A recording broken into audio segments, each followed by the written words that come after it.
Parents में higher education को लेके कंफ्यूजन सा रहता है। पेरेंट्स को ये लगता है कि 10वीं के बाद जो है वो हायर एजुकेशन है, लेकिन हायर एजुकेशन वहां से शुरू नहीं होता। हायर एजुकेशन शुरू होता है 6 स्टैंडर्ड से 7 स्टैंडर्ड। इतना इम्पोर्टेंट क्यों है मैम हायर एजुकेशन? क्योंकि सर ये वो एक पड़ाव है जो डिसाइड करेगा आप जिंदगी में क्या करोगे। बच्चे के लिए कौन सा प्लेटफॉर्म सही रहेगा? बच्चे का ऐसा क्या है जो बच्चा कर सकता है, रादर देन ऐसा क्या है जो आप करवाना चाहते हो। नॉन अटेंडिंग एडमिशन कहीं भी करवा दी किसी भी XYZ स्कूल में, तो किसी अच्छे एकेडमी में उसका कोचिंग का एडमिशन साथ ही करवा दी। अब वो बच्चा वहां पे सारे डिसीजंस खुद लेगा, गुड बैड अगली सब उसका। लेकिन जब उसका PMT क्लियर नहीं होता ना, या IIT क्लियर नहीं होता, वो बच्चा जैसा टूटता है ना, वो जिंदगी में जुड़ नहीं पाता, चाहे कितना भी इंटेलिजेंट है। पेरेंट्स कंफ्यूज भी हैं हायर एजुकेशन को लेके, और थोड़ा सा बच्चों से कनेक्ट भी नहीं कर पा रहे कि बच्चा क्या चाहता है या क्या करना चाहिए, उनको समझ में भी नहीं। क्या आपको अपने बच्चे के 5 दोस्तों के नाम पता है? क्या आपको ये पता है कि वो 5 दोस्तों के मम्मी पापा क्या करते हैं? क्या आपको ये पता है कि उन 5 दोस्तों के घरों में कैसा माहौल है? वो क्या करते हैं कि बच्चे से पूछ लेते हैं कि तेरी जो मर्जी है तू कर ले। और बच्चा किससे बात करेगा? गूगल में चेक करेगा। Google is a dump yard. Google किसी को फॉलो करेगा, या वो फॉलो करेगा, या फिर वो अपने दोस्तों से बात करेगा। आपके पास सोल्यूशन क्या क्या है, ये सही डायरेक्शन में कैसे जा सकता है? हमारे सामने प्रॉब्लम स्टेटमेंट ही ये थी जी कि बच्चा कब शुरू करे, जी। तभी हमने सॉल्यूशन निकाल के उसको इम्प्लीमेंट किया। बैचेस क्या है, बैच के बारे में थोड़ा डिटेल में बताइए। वो जो 10 सेकंड का हेड स्टार्ट याद है आपको? जी बिल्कुल। वो 10 सेकंड का हेड स्टार्ट में बैच।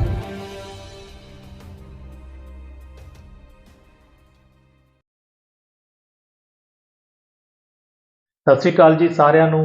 ਪ੍ਰਾਈਮ ਨਿਊਜ਼ ਨੈਟਵਰਕ ਦੇਖ ਰਹੇ ਸਾਰੇ ਦਰਸ਼ਕਾਂ ਦਾ ਮੈਂ ਸਵਾਗਤ ਕਰਦਾ। ਦੋਸਤੋ ਅਸੀਂ ਫੇਰ ਹਾਜ਼ਰ ਹਾਂ ਤੁਹਾਡਾ ਚਹੇਤਾ ਪ੍ਰੋਗਰਾਮ ਸੋਸ਼ਲ ਵਿਜ਼ਡਮ ਲੈ ਕੇ। ਅੱਜ ਜਿਹੜੇ ਸਾਡੇ ਨਾਲ ਪਰਸਨੈਲਿਟੀ ਬੈਠੇ ਨੇ, ਡਾਕਟਰ ਅੰਜਿਤਾ ਦਈਆ ਜੀ, ਜਿਹੜੇ ਕਿ YS ਪਬਲਿਕ ਸਕੂਲ ਦੇ ਵਿੱਚ ਬਤੌਰ ਪ੍ਰਿੰਸੀਪਲ ਸੇਵਾ ਨਿਭਾ ਰਹੇ ਨੇ। ਜਿੱਥੇ ਮੈਂ ਸਾਰੇ ਦਰਸ਼ਕਾਂ ਦਾ ਸਾਡੇ ਐਪੀਸੋਡ ਦੇ ਵਿੱਚ ਸਵਾਗਤ ਕਰਦਾ, ਉੱਥੇ ਮੈਂ ਸਵਾਗਤ ਕਰਦਾ ਡਾਕਟਰ ਅੰਜਿਤਾ ਦਈਆ ਜੀ। ਮੈਮ ਤੁਸੀਂ YS ਸਕੂਲ ਦੇ ਵਿੱਚ ਐਜ਼ ਏ ਪ੍ਰਿੰਸੀਪਲ ਕੰਮ ਕਰ ਰਹੇ ਹੋ, ਤੇ ਜਦੋਂ ਤੁਹਾਡੇ ਨਾਲ ਡਿਸਕਸ ਹੋਈ ਸੀ ਮੈਨੂੰ ਪਤਾ ਲੱਗਿਆ ਤੁਹਾਡੀ ਬੈਕਗ੍ਰਾਉਂਡ ਹੈ ਜਿਹੜੀ ਉਹ ਐਜੂਕੇਸ਼ਨ ਉਹ ਮੈਡੀਕਲ ਫੀਲਡ ਦੀ ਆ। ਅੱਜ ਤੁਸੀਂ ਟੀਚਿੰਗ ਫੀਲਡ 'ਚ ਆ ਚੁੱਕੇ ਹੋ, ਇਹਦੇ ਪਿੱਛੇ ਕੋਈ ਖਾਸ ਵਜ੍ਹਾ ਵਾ? जी हाँ सर, क्या है ना कि किसी भी बच्चे का करियर क्या रहेगा वो हमारी जनरेशन में पेरेंट्स डिसाइड करते थे, जी और हर इंसान की लाइफ में एक ऐसा पड़ाव आता है जब वो कहता है कि बस अब प्रोफेशन नहीं किया जाता, जी। अब पैशन चाहिए। पैशन चाहिए, So, टीचिंग ਤੁਹਾਡਾ पैशन है? हाँ, टीचिंग मेरा पैशन है। मेरे फैमिली में भी सब लोग टीचर्स रहे हैं, प्रिंसिपल्स रहे हैं, तो कहीं ना कहीं वो नहीं होता कि खानदानी बिजनेस। जी तो पढ़ना पढ़ाना हमारा एक खानदानी पेशा आप कह सकते हो। तो मेडिकल की डिग्री लेने के बाद भी, पेशेंट्स को ट्रीट करने के बाद भी, कहीं ना कहीं वो एक खालीपन सा था। बाकी सब कुछ तो था, लेकिन वो खालीपन नहीं भर रहा था। जी तो उस खालीपन को भरने के लिए मैंने अपनी प्रैक्टिस के साथ साथ पढ़ाना शुरू किया, और साइकोलॉजी की डिग्री ने मुझे कहीं ना कहीं हेल्प किया कि किस तरीके से किस इंसान को क्या चाहिए इसे समझने में। और मुझे लगता है कि प्रिंसिपल एक ऐसी पोस्ट है जहाँ पे मेरा काम सिर्फ और सिर्फ लोगों को अवेयर करना है। तो जो भी पढ़ाई की, जितने भी लोगों से इंटरेक्शन किया, वो सारा सब मुझे हेल्प करता है अवेयरनेस फैलाने में। आज आपके साथ मेन हमारा एपिसोड करने का जो प्रोग्राम बनाया हमने वो है हायर एजुकेशन जी क्योंकि हम चाहते हैं कि हमारे दर्शकों को, पेरेंट्स को हायर एजुकेशन के ऊपर आप नॉलेज दें। मैम हम फील्ड में विचरते हैं, लोगों से मिलते हैं, तो पेरेंट्स में हायर एजुकेशन को लेके कंफ्यूजन सा रहता है। हायर एजुकेशन मीन्स भी 10th के बाद बच्चा क्या करेगा, कौन सी फील्ड में डालना है। अगर हमने मान लीजिए उसको नॉन मेडिकल में डाल दिया, क्या वो सही डायरेक्शन है उसके लिए या नहीं है, या कॉमर्स में डाला। तो हायर एजुकेशन के बारे में थोड़ा मैम आप एलेबोरेट कीजिए। सर, पहला सवाल तो ये है कि हायर एजुकेशन होता क्या है। Yeah. हायर एजुकेशन शुरू होने से पहले शुरू हो जाता है। ओके। हमारे सबके दिमाग में हायर एजुकेशन होता है 10th के बोर्ड के बाद क्या करना है, हम्म, लेकिन हायर एजुकेशन ये नहीं है। हम्म, और हायर एजुकेशन का मोटिव क्या है? हम्म, हायर एजुकेशन है आप अपनी आने वाली जिंदगी में किस तरीके से अपना जीवन जिएंगे और उसके लिए आप क्या काम करेंगे, क्योंकि अंत में तो लड़ाई रोटी की है। जी। तो एजुकेशन तो रेलेवेंट होनी चाहिए। पेरेंट्स को ये लगता है कि 10वीं के बाद जो है वो हायर एजुकेशन है, लेकिन हायर एजुकेशन वहां से शुरू नहीं होता। हायर एजुकेशन शुरू होता है 6 स्टैंडर्ड से 7 स्टैंडर्ड से। ओके। जैसे अगर मैं आपसे बात करूं कि जब आप बच्चे को स्कूल में भेजते हैं, बच्चा स्कूल में क्या करने आता है? नर्सरी से लेके 5th तक तो बच्चा सिर्फ हैबिट बना रहा होता है। हैबिट कि बैठना कैसे है, हैबिट कि किस जगह के क्या नॉर्म्स हैं। जैसे आपको क्लास में कैसे बैठना है, जैसे अगर आपको किसी से कोई चीज चाहिए तो आपको उससे मांगना पड़ेगा, जैसे किसी और की चीज उठाने से पहले, मांगने से पहले आपको परमिशन लेनी चाहिए। जैसे कि हर चीज का एक टाइम होता है। जैसे कि अगर मैंने आज कोई चीज पढ़ी तो मुझे घर जाके उसे रिवाइज करना है ताकि वो मेरी लॉन्ग टर्म मेमोरी बन सके। जैसे कि अगर मेरा कोई दोस्त है तो मुझे उसके साथ जब मुझे बेंच पे बैठना है तो थोड़ा बहुत इधर उधर होगा तो चलेगा। जैसे अगर मेरा दोस्त मेरे से बात नहीं कर रहा है तो मैं उससे पूछूं कि क्या हो गया, बात क्यों नहीं कर रही जी। Problem resolving. सो हैबिट्स है, सुबह उठने की हैबिट, ब्रश करने की हैबिट, रेडी होने की हैबिट, टाइम से खाना खाने की हैबिट, खेलने की हैबिट। जो बच्चे भूल चुके हैं कि खेलना क्या होता है और खेलना बहुत जरूरी है, तो 5th तक तो बच्चा सिर्फ हैबिट बिल्ड कर रहा होता है। 6th में जाके उसको पता चलता है कि एकेडमिक्स भी कोई चीज होती है। जब धीरे धीरे धीरे धीरे करके किताबें खुलना शुरू होती हैं, कॉन्सेप्ट्स आना स्टार्ट होते हैं। अब हमारी देसी भाषा में कहते हैं कि 9वीं में आके सिलेबस 3 गुना हो गया। ऐसा नहीं होता। 9वीं से पहले के जो 2 साल है हम उन्हें भूल जाते हैं। बच्चे का एकेडमिक्स तो 6ठी से शुरू हो जाता है, 6 स्टैंडर्ड से। 6 स्टैंडर्ड से बच्चा अगर कॉन्सेप्ट्स को समझना शुरू करे और उसमें सबसे पहले ये समझे कि ये कॉन्सेप्ट क्यों सीखना है और इसका मतलब क्या है, तभी जाके बच्चा सीख पाएगा। तो वो एकेडमिक्स, वो हायर एजुकेशन 6 से शुरू हो जाती है। हायर एजुकेशन के बारे में मैं बहुत बातें होती हैं, हर एक स्कूल इस पे जो है लगा रहा है, इवन दो सीबीएसई या कोई भी बोर्ड की आप बात कर लो, हायर एजुकेशन के ऊपर अलग से डिपार्टमेंट बनते हैं। इतना इम्पोर्टेंट क्यों है मैडम हायर एजुकेशन? क्योंकि सर ये वो एक पड़ाव है जो डिसाइड करेगा आप जिंदगी में क्या करोगे। ओके। आपने जो भी, हमारा जो एजुकेशन सिस्टम है वो 4 हिस्सों में बटा हुआ है, जहां पे 2 प्रोफेशंस बहुत ग्लोरीफाइड हैं, बाकी प्रोफेशंस को कोई जानता नहीं। तो पेरेंट्स को भी यही पता है, जो आपने सीखा आपको वही आता है, आप वही चीज अपने बच्चे के ऊपर अप्लाई करोगे, है ना। तो इतने टाइम से वही सिस्टम चला रहा है कि 10th किया, 10th में अच्छे मार्क्स आए, 90% 85 से ऊपर वाले साइंस, चाहे बच्चे का साइंटिफिक टेम्परामेंट हो ना हो, पर बनेगा डॉक्टर इंजीनियर। बाद में चाहे वो प्रिंसिपल बन के बैठा हो या इंटरव्यू ले रहा हो, ठीक है, लेकिन बनेगा डॉक्टर इंजीनियर। और जो बच्चा 40% वाला है, 45% वाला है, 50% वाला है, वो बच्चे क्या लेंगे? आर्ट्स। और जो बीच में है चंक हमारा, क्योंकि वो सबसे मेजर चंक है जो कि हमारा 85 से लेके और 45 तक का है, वो लेंगे कॉमर्स। अगर मैथ्स नहीं आता तो फिर आर्ट्स। लेकिन ये जो सारी चीजें हैं, ये इस हिसाब से वो पुराना टाइम था जब चीजें चलती थी, अब नहीं चलती हैं। अब तो दुनिया में प्रोफेशंस ही इतने हो गए, टाइम ही बदल गया। जो चीज आपने चलानी सीखी थी वो चीज आपके बच्चे को आपके सिखाने से पहले चलानी आती है। तो जब सब कुछ बदल गया, हम घोड़ा गाड़ी से, मोटर गाड़ी से हवाई जहाज पे आ गए, एजुकेशन सिस्टम क्यों नहीं बदला? वो अभी भी वही डॉक्टर इंजीनियर, डॉक्टर इंजीनियर। तो कहीं ना कहीं पेरेंट्स को ये समझने की जरूरत है कि ये चूज करना बहुत जरूरी है कि आपको जाना कहाँ। बच्चे के लिए कौन सा प्लेटफॉर्म सही रहेगा?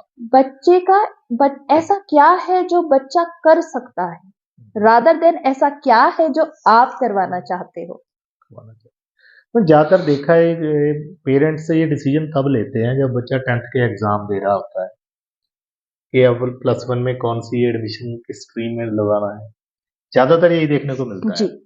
बट आपके हिसाब से सही समय क्या है कि बच्चे के लिए ये डायरेक्शन तैयार हो कि उसने हायर एजुकेशन कौन सी लेनी है? क्या है ना सर कि अगर आपको रोटी खानी है तो आपको पहले 6 महीने पहले गेहूं बीजना पड़ेगा, ओके। टाइम पे पानी देना पड़ेगा, जी, बिल्कुल। उसकी टाइम पे कटाई करनी पड़ेगी, हुँ, गेहूं निकालना पड़ेगा जी, और फिर उसको चक्की में डाल के पीसना पड़ेगा। जी। इंस्टेंट कभी भी रिजल्ट नहीं देता। क्या आप एक दिन में, एक महीने में गेहूं उगा सकते हो? नहीं उगा सकते। तो वो बच्चा जिसको आप बोलते हो कि मेरी तो दुनिया ही मेरा बच्चा है, हुँ, जिस दिन से मेरा बच्चा पैदा हुआ मैंने कुछ और सोचा ही नहीं। हुँ, मैं कहीं भी जाऊं, कुछ भी करूं, मेरे दिमाग में मेरा बच्चा रहता है। जी, मेरी हर इच्छा मेरे बच्चे से शुरू होकर मेरे बच्चे पे खत्म हो जाती जी, है। बिल्कुल।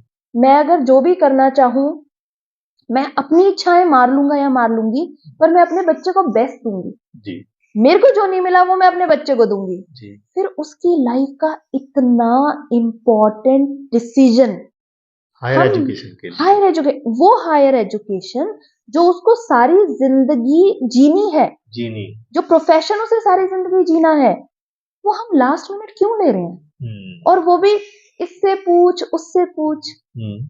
ये तो आम बात है। अब ऐसा कभी हुआ है कि मुझे जुकाम हुआ था, मुझे बुखार हुआ था, मैंने जाके दवाई ले ली। हुँ, अब आपको भी बुखार हो रहा है, हुँ, लेकिन उसके साथ 4 दिक्कतें और भी हैं, हुँ, उल्टियां भी लग रही हैं, दस्त भी लग रहे हैं, तो क्या आप मेरे वाली दवाई खा लोगे? बिल्कुल। वो तो हॉस्पिटल पहुंचा देगा, जी, और वो भी इमरजेंसी वार्ड में। जी, तो बिल्कुल। हम यही कर रहे हैं। तो ये बदलने की जरूरत है। एक मैं बहुत इम्पोर्टेंट बात और मैं पूछना चाहता हूँ आपसे कि अदरवाइज़ तो इतना लाइटली लिया जाता है हायर एजुकेशन के 10वीं के पेपर हो गए अब चलो क बच्चे को देखना है, क्या करना है। ज़्यादातर पेरेंट्स यहीं पे छोड़ देते हैं। बट कुछ पेरेंट्स अवेयर्ड होते हैं, तो उनका डिसाइडेड होता है कि बच्चे को इस फील्ड में डालना है। तो वो क्या करते हैं कि ट्रेंड चल रहा है मार्केट में कि नॉन अटेंडिंग एडमिशन कहीं भी करवा दी, किसी भी XYZ स्कूल में, तो किसी अच्छे अकेडमी में उसका कोचिंग का एडमिशन साथ ही करवा दिया। इसके ऊपर आप क्या बोलना चाहते हो? सर अच्छी बात है, करवाना चाहिए, बिल्कुल करवाना चाहिए, मैं तो बिल्कुल भी अगेंस्ट नहीं हूँ। ओके। लेकिन अगर आपको अपने बच्चे से प्यार नहीं है तो, मैं खुद एक मदर हूँ, मैं जिंदगी में कुछ करूं, मैं अपने बच्चे को 12th पास होने से पहले अपने से दूर नहीं करूंगी। You are not in favour of के बच्चे को नॉन अटेंडिंग करा के कोचिंग कहीं और दिलवाइए। सर नॉन अटेंडिंग एक अलग चीज है और अपने से दूर भेजना एक दूसरी चीज है, जी, और मैं दोनों के बारे में बात करना जी। चाहूंगी। पहले अगर हम बात करें नॉन अटेंडिंग की, 10th तक बच्चा स्कूल आ रहा है, पढ़ रहा है, बहुत अच्छे मार्क्स आए, मेरे पास डेटा है, मैं आपको ये डेटा शेयर करूंगी। बच्चे ने 10th में स्कोर किया 90% अबव, ओके, पेरेंट्स की एक्सपेक्टेशंस बढ़ गई बढ़िया। कि बच्चा तो हमारा IIT क्लियर करेगा, ये करेगा, वो करेगा। जायज है, हर पेरेंट सोचता है। लेकिन उसके बाद गलती क्या हुई, पेरेंट ने बच्चे को नॉन अटेंडिंग किया, घर में बिठा लिया कि जी, बेटे स्कूल जाके टाइम वेस्ट होता है, आपने क्या करना है, आपने ट्यूशन जाना है, घर आ जाना है। लेकिन इसमें हुआ क्या, जब बोर्ड का रिजल्ट आया, उस बच्चे के मार्क्स में मिनिमम 15 से 20% का ड्रॉप था। Okay, number 1। नंबर 2, वो जिस लेवल पे बच्चा पहले था उस लेवल पे बचा नहीं। जो बच्चे रेगुलर थे, they scored far better than this child. Okay, इसके अलावा आप इस तरीके से समझिए कि आप जब बच्चे को स्कूल भेजते हैं ना, आप बच्चे को पढ़ने नहीं भेजते, सिर्फ पढ़ने नहीं भेजते। पढ़ाई तो इंफॉर्मेशन है, हर जगह पे अवेलेबल है, गूगल खोलिए, भर भर के इंफॉर्मेशन है। अब तो AI आ गया, चैट GPT आ गया, जी, आप जो पूछेंगे उसका जवाब, Alexa what's the weather today, ये रहा, एलेक्सा सॉल्व दिस क्वेश्चन, ये रहा। सिरी बिल्कुल। डू दिस, ये रहा। ये बिल्कुल। लेकिन कभी भी आप एलेक्सा से ये पूछना, एलेक्सा आई एम सैड, मैं क्या करूं, जवाब नहीं मिलेगा। Alexa are you fine today, जवाब नहीं मिलेगा। Alexa my friend fought with me, मेरे दोस्त की मेरे से लड़ाई हो गई, मैं क्या करूं। मेरी मम्मी मुझसे नाराज है, मुझसे पढ़ाई नहीं हो रही, मैं क्या करूं। क्योंकि अल्टीमेटली ये सब जो चीजें हैं ये इमोशंस है। इसमें स्कूल क्या हेल्प करता है? सर देखिए, बिल्कुल शुरू से शुरुआत करते हैं। जी सुबह जब आपका बच्चा उठता है ना, जी एक स्कूल आने वाले बच्चे का मैं आपको शेड्यूल बताती हूँ। सुबह बच्चा उठेगा, अगर उसे 8 बजे स्कूल आना है तो 6 बजे उठेगा, बिल्कुल तो उसका उठने का टाइम फिक्स है। एक सर वो सिर्फ कब कब मिस होगा, जब जब संडे होगा या छुट्टी या होगी, छुट्टी है ना। लेकिन अमूमन ये देखा गया है कि अगर आप 6 दिन उसी टाइम पे उठ रहे हो तो 7वें दिन भी उस टाइम पे आंख खुली जाती है, हैबिट बन जो जाती है। आपके और मेरे बिल्कुल। जैसे लोगों के साथ होता जी, है, ठीक है। तो बच्चा सुबह 6 बजे उठा, जी, उठने के बाद बच्चे ने ब्रश किया, नहाया, फ्रेश हुआ, और फिर आधे पौने घंटे के बाद बच्चे ने ब्रेकफास्ट किया, जी, जो कि बढ़ते हुए बच्चे के लिए सबसे ज्यादा इंपॉर्टेंट है। जी, आपकी बॉडी का ध्यान आपने रख लिया, हेल्थ आपकी ठीक हो गई। उसके बाद बच्चा या तो बस में बैठेगा या अपने व्हीकल से आएगा। मोस्ट प्रोबेबली बस में, हमारे यहाँ पे बच्चे बस में आते हैं। अब बच्चा बस में आएगा। आप क्या रिकमेंड करते हो कि बस में आना चाहिए? सर मैं तो ये कहती हूँ कि जब गवर्नमेंट ने ही लाइसेंस की एज 18 रखी है, वी शुड, कुछ तो रीजन है, कुछ तो रीजन है। रिकमेंड करते हो कि बस में आना बिल्कुल, अपने व्हीकल पे आने से कैजुअलिटीज के जी। चांसेस बढ़ जाते हैं। जी और दूसरा, जब बच्चा बस में आ रहा है तो उसमें बड़ी सारी चीजें और भी सीख रहा है। It is not only about कि बच्चा सिर्फ पढ़ाई सीख रहा है, वो और भी बहुत कुछ सीख रहा है। अब वो बच्चा जब यूनिफॉर्म पहन के नहा धो के तैयार हुआ और उसने खुद को शीशे में देखा कि हाँ मैं अच्छा लग रहा हूँ, जी सेल्फ एस्टीम बढ़ गई। बिल्कुल आज के टाइम में ज्यादातर लोग लो सेल्फ एस्टीम के शिकार हैं, जी कॉन्फिडेंस नहीं है। जी आपका कॉन्फिडेंस डेवलप हुआ, आप बस में बैठे, आप बस में बैठ के 4 बच्चों से बात करोगे, जी आपकी सोशल इंटरेक्शन बढ़ेगी, सोशल Okay. कम्युनिकेशन बढ़ेगा। ट्रस्ट मी, आज के टाइम पे स्पेशल नीड्स में social communication disorder is a special needs. बच्चे को ये नहीं पता कि जाके किसी से बात कैसे करनी है, ये बीमारी बनती जा रही है। It is becoming a condition. Okay उसके बाद बच्चा स्कूल में आया, अब स्कूल में आया है, टीचर्स को विश किया, क्लास में गया, सब्जेक्ट्स पढ़े, बीच में किसी दोस्त के साथ थोड़ी बात कर ली, कुछ घर से अच्छा खाने के लिए आया है तो मम्मी को बोला कि अच्छा मेरे फ्रेंड को ये चीज पसंद है, आप थोड़ा सा एक्स्ट्रा दे देना। नेक्स्ट टाइम वो फ्रेंड भी आपके लिए कुछ ऐसा लेकर आएगा, तो आपकी जो इमोशनल बॉन्डिंग, सोशल बॉन्डिंग है वो बढ़ी। शेयरिंग, आपको शेयरिंग याद आई कि हाँ ठीक है, क्योंकि अब ना न्यूक्लियर फैमिलीज हो गई हैं। पहले जॉइंट फैमिलीज होती थी, इतने बच्चे होते थे, इतने लोग होते थे, अब चाहो ना चाहो शेयर करना पड़ता था। अब न्यूक्लियर फैमिली है, एक एक दो दो बच्चे हैं, पेरेंट्स हैं, हर चीज पेरेंट्स बच्चे को देना चाहते हैं, तो शेयरिंग सीखेगा कहाँ से? यहाँ से। फिर फ्रेंड को कोई प्रॉब्लम चल रही है, फ्रेंड आके आपको बताएगा यार मेरे साथ ये हो गया, अब आप प्रॉब्लम सॉल्वर भी हो, अब आप एडवाइजर भी हो। सो उससे आपका पर्सपेक्टिव बनता है, बच्चे का पर्सपेक्टिव ब्रॉडन होगा कि अच्छा इस टाइप की चीजें भी होती हैं। फिर किसी टीचर ने डांट भी दिया, गलती भी नहीं थी, फिर भी डांट खा ली, तो वहां आप ये भी सीखोगे कि मुझे किस तरीके से किससे बात करनी है। आप पलट के टीचर को जवाब नहीं दोगे, आप बाद में जाके कहोगे मैम मेरी गलती थी नहीं, आपने मुझे ऐसे ही डांट दिया, ठीक है। पर उस टीचर से बॉन्डिंग भी बनेगी, क्योंकि टीचर फिर आप बच्चे को कहेगा कि बेटा मैंने तो आपके भले के लिए बोला था, राइट। तो कहीं ना कहीं वो बच्चा जो है, वो जो सारा दिन एक्सपीरियंसेस ले रहा है, उसमें पढ़ाई है, उसमें सोशो इमोशनल डेवलपमेंट है, उसमें सोशल इंटेलिजेंस है, ये सारी चीजें आप ट्यूशन पे कैसे सिखाओगे? क्योंकि जब आप ट्यूशन बच्चा जाता है तो वो तो पढ़ने गया है ना, वो पढ़ के वापस आ जाएगा। अभी मेरा बच्चा जो स्कूल आया है वो घर जाएगा, घर जाने के बाद वो ट्यूशन जाएगा, क्योंकि ऑब्वियसली एडिशनल हेल्प की जरूरत होती है, किसी ने एक ट्यूशन लगाया, किसी ने दो। ट्यूशन से वापस आएगा, खाना वाना खाएगा, थोड़ा रेस्ट करेगा, थोड़ा सेल्फ स्टडी करेगा, सो जाएगा। लेकिन जो बच्चा स्कूल नहीं जा रहा, ना वो सुबह 6 बजे उठा, ना वो नहाया धोया रेडी हुआ, ना सेल्फ एस्टीम कॉन्फिडेंस बढ़ा, ना फिजिकल बॉडी की तरफ ध्यान गया। उसके बाद ना ही उस बच्चे की कोई सोशल इंटरेक्शन हुई। वो 9 बजे की ट्यूशन में 8:45 बजे मम्मी उसको जोर लगा के उठाएगी जी। और वो रोज अपना ब्रेकफास्ट मिस करेगा। और जाते जाते रास्ते में चलो मम्मी ने एक पराठे रोल करके दे दी तो खा भी लेगा शायद, है ना। वहां गया 3-4 घंटे बैठा, सिर्फ किताबें और बच्चा, और उसके बाद घर आ गया। कई बार 5-5 बजे तक अकेडमी में होते हैं बच्चे। घर आने के बाद ओहो मैं तो इतना पढ़ के आया हूँ, प्लीज अब मुझे मोबाइल चलाने दो। मेरा बच्चा जो स्कूल आ रहा है उसके पास तो टाइम ही नहीं मोबाइल चलाने का, लेकिन यहाँ पे बच्चे के पास एक्सक्यूज है तो वो चलाएगा। पेरेंट भी कहेंगे अच्छा हाँ ठीक है बेटा पढ़ के आया, लेकिन this child is missing on to so many things जो उसको कोचिंग सेंटर में नहीं मिलती हैं। और एक सबसे बड़ी बात, कोई भी पेरेंट मेरे पास आके 1 मिनट में ये बोल देता है, और जो बोलना चाहिए भी क्योंकि उनका हक बनता है, कि मेरे बच्चे की जिम्मेदारी आपकी है जी। कितने पेरेंट्स जाके कोचिंग सेंटर वालों को ये बोलते हैं कि मेरा बच्चा कहाँ गया था, स्कूल कोचिंग आया नहीं आया। हमारे पास बच्चा नहीं आता स्कूल में, अगर एब्सेंट है हम आधे घंटे के बाद एब्सेंटी कॉलिंग करवाते हैं और पेरेंट्स से पूछते हैं कि बच्चा क्यों नहीं आया। बीमार है आप ध्यान रखिए, कोई और प्रॉब्लम है आप हमें बताइए।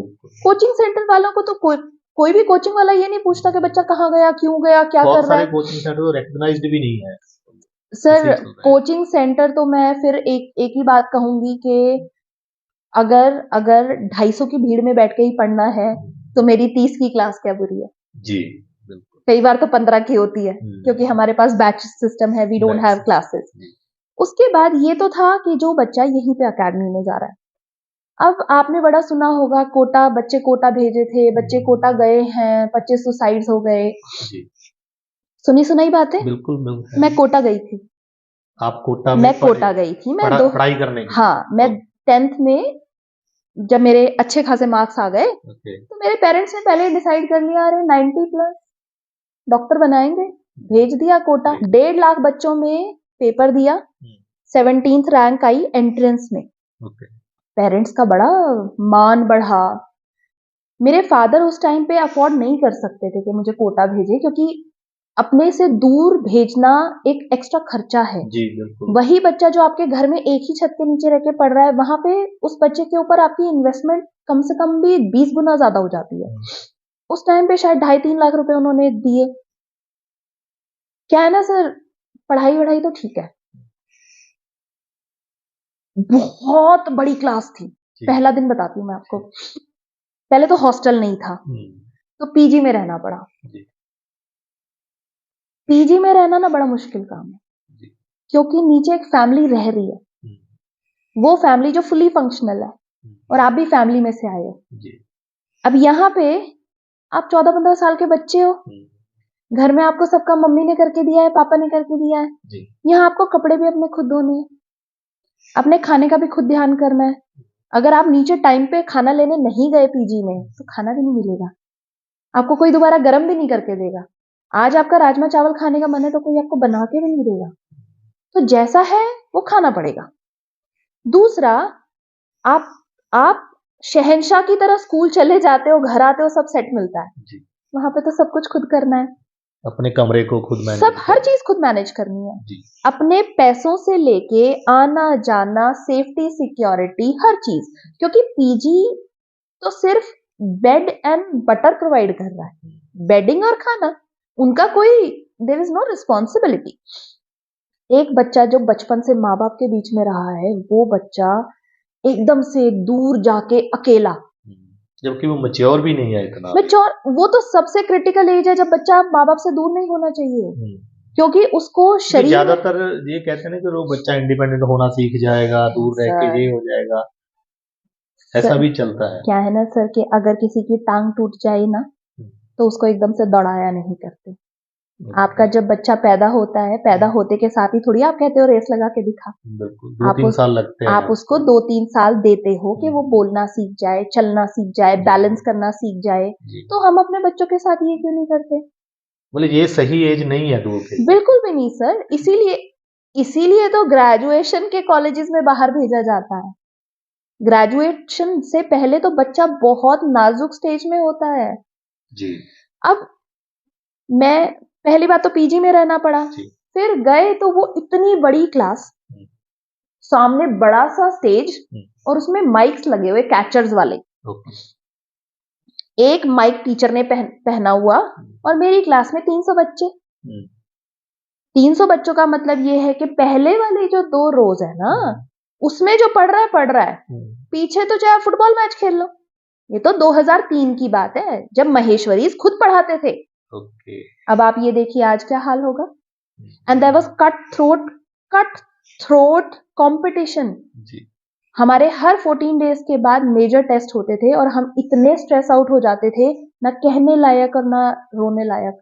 जब घर से फोन आता था ना, घर वाले ये नहीं पूछते थे कि बेटा कैसे हो, मन लग गया, खाना खा रहे हो नहीं कर रहे हो। पेरेंट्स ये पूछते थे कि पढ़ाई कैसी चल रही है, तैयारी कैसी हो रही है, ओके पीएमटी क्लियर हो जाएगा। और जायज है, क्योंकि आपके दिमाग में तो गोल है ना, पैसा भी लगा हुआ है उस पे बहुत सारा। पैसा भी है, बट एक गोल है आपके दिमाग में, क्योंकि आपकी भी तो सफरिंग है ना। अपने से बच्चा दूर करना आसान बात नहीं है नहीं सर। बिल्कुल सही आपका बच्चा 2 दिन के लिए नानी घर जाता है ना, आपके घर में सूनापन बैठ जाता है। बिल्कुल और आपने वो 2 साल के लिए बच्चा दूर भेज दिया, और वो भी उस क्रिटिकल स्टेज में और ऐसी जगह जहां उसका कोई भी नहीं है। अब वो बच्चा वहां पे सारे डिसीजंस खुद लेगा, गुड बैड अगली सब उसका। लेकिन जब उसका पीएमटी क्लियर नहीं होता ना, या आईआईटी क्लियर नहीं होता, वो बच्चा जैसा टूटता है ना, वो जिंदगी में जुड़ नहीं पाता, चाहे कितना भी इंटेलिजेंट बच्चा हो। क्योंकि एज छोटी होती है, मैच्योरिटी नहीं होती, और एक्सपेक्टेशंस अपने ऊपर बहुत ज्यादा ले लेता बहुत है ज्यादा बच्चा। ले लेता और आप उस एनवायरनमेंट में देखोगे, आप कभी प्लीज कोटा जाइए है। सर। मेरे पीजी के सामने वाले पीजी में बॉयज रहते थे। हम जब भी हम छत पे जाते थे ना, आप रात को 2 बजे वहां निकल जाओ, आपको चारों तरफ बच्चे पढ़ते हुए दिखाई देंगे। ओके इतनी पढ़ाई थोड़ी है इतना दुनिया स्ट्रेस में, हो जाता है। इतनी पढ़ाई थोड़ी है दुनिया में, इतना थोड़ी पढ़ना होता है। जो पढ़ा है उसको अच्छे से पढ़ना पढ़ाई होता के है। अलावा और कोई एक्टिविटी नहीं है, कोई एक्टिविटी नहीं है सर, कोई सोशल बॉन्डिंग कोई नहीं, सोशल बॉन्डिंग नहीं। कोई और गेम सबसे नहीं, बड़ी बात, जब आपको पता है कि मेरे रूम वाला बच्चा मेरी ही क्लास में मेरे साथ ही कंपटीशन में है, और वो सुपर टेस्ट होंगे उसमें मेडल्स मिलते थे यस 3 पोजीशंस को, जी कि वो मेरा मेडल ले जाएगा, तो आप कैसे दोस्ती करोगे उसके साथ? कंपटीशन में आ जाता है। इतना कंपटीशन भर जाता है बच्चे के दिमाग में कि बच्चे की सोशल बॉन्डिंग, एम्पैथी, इमोशंस खत्म हो जाते हैं। तो वो बच्चा आपका रोबोट बन जाता है। तो आप रेकमेंड नहीं करते इस चीज को? सर मैं तो आप बीती, वो क्या पंजाबी में कहते हैं ना, हड हद बीती, बीती सुना हड बीती सुना रही हूँ मैं तो ये कहूंगी कि अगर किसी को अपना बच्चा प्यारा नहीं है, प्लीज कोटा भेज दो। ओके मैम एक इसी में से एक और मैं सवाल आपसे पूछना चाहूंगा कि पेरेंट्स के पॉइंट ऑफ व्यू से, कि पेरेंट्स कंफ्यूज भी हैं हायर एजुकेशन को लेके, और थोड़ा सा बच्चों से कनेक्ट भी नहीं कर पा रहे हैं कि बच्चा क्या चाहता है या क्या करना चाहिए, उनको समझ में भी नहीं आ रहा। मैं चाहता हूँ कि हमारे एपिसोड के माध्यम से आप पेरेंट्स को थोड़ा एड्रेस करें कि ये गैप जो है बच्चे का पेरेंट्स के बीच, समझ में नहीं आ रहा कि बच्चे को किस फील्ड में जाना है, उसको कैसे कवर अप किया जा सकता है, एक्चुअली ये गैप है कैसे, इसका रीजन बेसिक क्या है? सर कई सारे रीजंस हैं। जी मैं कहूंगी मेजर जो रीजन है वो है कि आपको पता ही नहीं अपने बच्चे से बात क्या करनी है। हम्म, आप खुद से ये सवाल पूछिए कि आप अपने बच्चे से कितनी बात करते हैं। और मैं बात करने की बात कर रही हूँ, मैं ये नहीं कह रही कि ये काम कर ले, वो काम कर ले, सिंपल बात पढ़ बच्चे से। लिया, नंबर कितने आए, पेपर कब है, मैं उन चीजों की बात नहीं कर रही। नॉर्मल बातचीत की बात कर रहा हूँ। आपने अपने बच्चे से लास्ट टाइम कब ये पूछा कि अच्छा आज ऐसा क्या किया, आज ऐसा क्या नया सीख के आए तुम? नहीं। कि अच्छा तुम्हारे आपको अपने बच्चे के 5 दोस्तों के नाम पता है? क्या आपको ये पता है कि वो 5 दोस्तों के मम्मी पापा क्या करते हैं? क्या आपको ये पता है कि उन 5 दोस्तों के घरों में कैसा माहौल है? नहीं। बहुत रेयर होगा मैम इतना। क्या आपको ये पता है कि आजकल आपका बच्चा कौन से गाने सुन रहा है? क्या आपको ये पता है कि आपके बच्चे को किस टाइप की मूवीज देखना पसंद है? क्या आपको ये पता है कि आपका बच्चा किसको अपना आइडल मानता है? कि क्या आपको ये पता है आपका बच्चा जिंदगी में चाहता क्या है? क्योंकि ज्यादातर बच्चे छोटी उम्र में फैंसी चीजें चाहते हैं, जी। क्योंकि वो देखते फैंसी चीजें हैं। वो सुकून नहीं चाहते, वो पैसा चाहते हैं। वो पैसा इसलिए चाहते हैं क्योंकि उन्होंने टीवी में वो देखा है, क्योंकि उन्होंने इंटरनेट पे वो देखा है।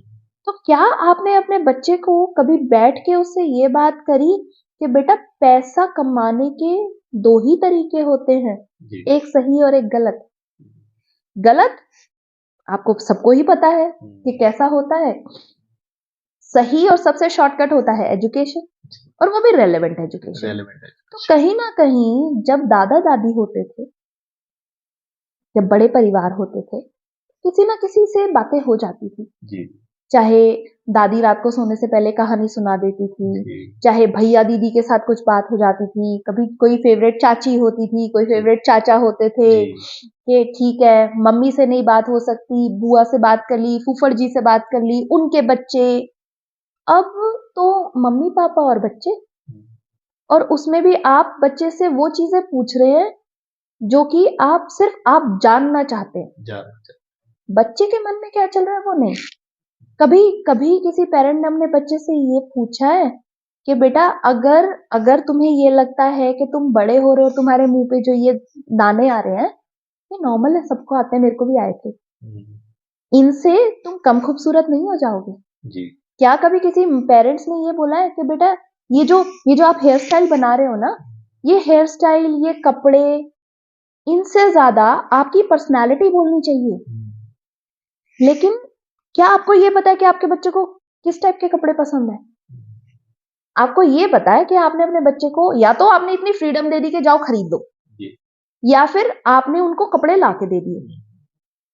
अब कितनी बार ऐसा होता है जब पेरेंट्स जानते ही नहीं है कि क्या और क्यों और कैसे। जी। तो जब आप अपने बच्चे को ही नहीं जानते तो आप उससे बात क्या करेंगे? तो गैप बन जाता है, वो गैप बन जाता है। और सर पता है ये हर रिलेशनशिप में होता है।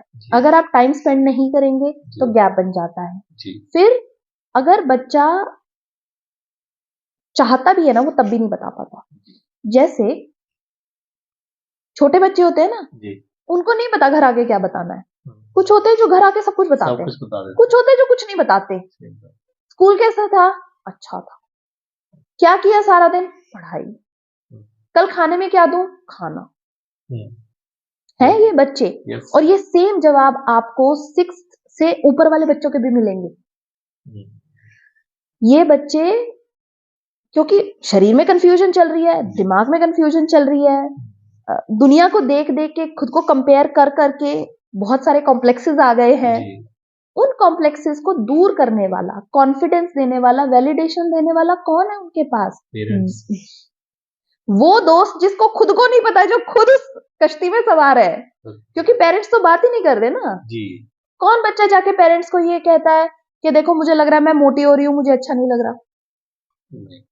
नहीं ना। अगर कभी बच्चे ने गलती से कह भी दिया तो पेरेंट्स क्या कहते हैं आपको पता है? ओ कोई ना, खाते पीते घर का बच्चा है, ऐसे नहीं बोलते, तू तो वैसे ही सुकड़ी हड्डी हो रही। वो बच्चा दोबारा जाके कभी बात नहीं करेगा। वो कभी भी जाके अपने पेरेंट्स को ये नहीं बताएगा कि मुझे इस टाइप के बॉडी में इश्यूज आ रहे हैं।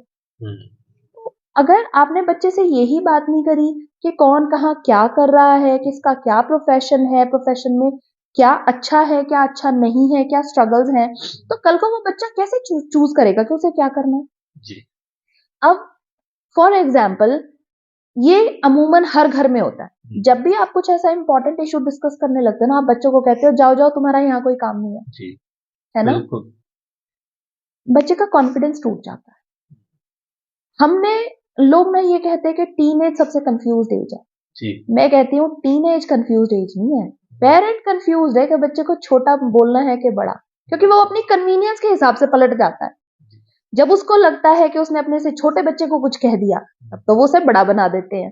और जब उनको लगता है अपने से बड़े को कुछ कह दिया या ऐसा कुछ कर दिया जो उनके हिसाब से नहीं है, तो बच्चा है। हाँ। तो ये कंफ्यूजन कहीं ना कहीं पेरेंट्स को, कम्युनिकेशन गैप इतना ज्यादा पेरेंट्स ने बढ़ा लिया बच्चों के साथ। बात करना बहुत जरूरी है। आप आज अपने माँ बाप से बात ना करो, आप थोड़ा टाइम अपने इमोशंस रोक दोगे ना, फिर वो निकलेंगे ही नहीं बाहर। ये तो गैप की बात होगी। दूसरा फिर इसका आगे जो स्टेज आ जाती है कि पेरेंट्स ने अब हायर एजुकेशन में तो भेजना ही है बच्चे को। ओके, फिर वो क्या करते हैं, दो ऑप्शन मेरे हिसाब से होती हैं उनके पास कि या तो जो चल रहा है पैटर्न उसमें चला दो, या फिर वो क्या करते हैं कि बच्चे से पूछ लेते हैं कि तेरी जो मर्जी है तू कर ले। ये किस हद तक सही है ma'am? Sir, as a psychologist, as a parent, as a principal, as an educator and as a human being, जी मेरी हर पेरेंट के साथ इस बात पे लड़ाई है। जी मैं ये कहती हूँ कि ठीक है, आपको चूज करने को नहीं मिला, इसका मतलब ये नहीं है कि आप अपने बच्चे को इतनी फ्रीडम दे दो कि वो अपने आप चूज कि करें। अपने आप चूज करे। जी और ये फ्रीडम नहीं है, जी दिस इज नॉट, लोग इसको फ्रीडम टैग करते हैं, फ्रीडम नहीं है ये। जी ये डिनायल ऑफ टेकिंग रिस्पॉन्सिबिलिटी है। पेरेंट्स की तरफ से। एग्जैक्टली, पेरेंट्स के ये वर्ड्स हैं, कोटिंग, कि जी हमें तो पैसा लगाना है, इसकी मर्जी जो करे। जो अब एक 14-15 साल के बच्चे को क्या पता कि क्या करना है, क्या करना है। और आपकी जिम्मेदारी सिर्फ इतनी थी कि पैसा लगाना है? हम्म, नहीं ना, नहीं। क्योंकि ये तो आपकी इन्वेस्टमेंट है। आप कल को रिटर्न ऑन इन्वेस्टमेंट मांगोगे, बही खाता लेके बैठोगे जी कि तेरी एजुकेशन पे इतना खर्चा, तुझे वहां पर भेजा, कोचिंग के लिए भेजा, वहां पर इतना खर्चा किया, स्पेशलाइज कोचिंग दिलाई, उसका इतना खर्चा, आईपैड लेके दिया, उसका इतना खर्चा, लैपटॉप लेके दिया, उसका इतना खर्चा, तुम्हारे लिए आने जाने के लिए स्कूटी लेके दी, उसका इतना खर्चा, तुम्हें यहाँ घुमाया वहां घुमाया। और एंड में आप कभी भी ये चीज देख लेना सर, आप किसी भी फंक्शन में चले जाना, पहला सवाल लोग ये नहीं पूछते कि आप कैसे हो, आप खुश हो। जी लोग पूछते हैं क्या कर रहे हो आजकल, कितना बिल्कुल कमा रहे हो। बिल्कुल। हर इंसान की सक्सेस डिसाइड होती है कि वो कितना कमा रहा है। कितना तो कहीं ना कहीं आपका बच्चा तो आपकी इन्वेस्टमेंट है ना, हम्म, तो आप अपनी इन्वेस्टमेंट को क्यों काट रहे हो? Why you making it a depreciating investment? जब आप इतना सब कुछ कर ही रहे हो, जी तो वो एक कहावत है ना कि गुड़ गोबर कर देना, हम्म, ये वो चीज है। क्योंकि आप रिस्पॉन्सिबिलिटी नहीं लेना चाहते, जी क्योंकि आप पार्टनर नहीं बनना चाहते, हम्म, इसलिए आपके लिए सबसे आसान तरीका है कि बेटा कर लो चूज, अपने आप कर लो। अपने आप कर लो, हम तो तुम्हारे साथ हैं। कौन सा स्कूल लेना है, कौन सा कॉलेज लेना है, कौन सी फील्ड में जाना है, अपने लेकिन आप। बच्चे को तो नहीं पता, बच्चे को नहीं, बच्चे को नहीं पता, बच्चा किससे बात करेगा? गूगल में चेक करेगा, Google is a dump yard.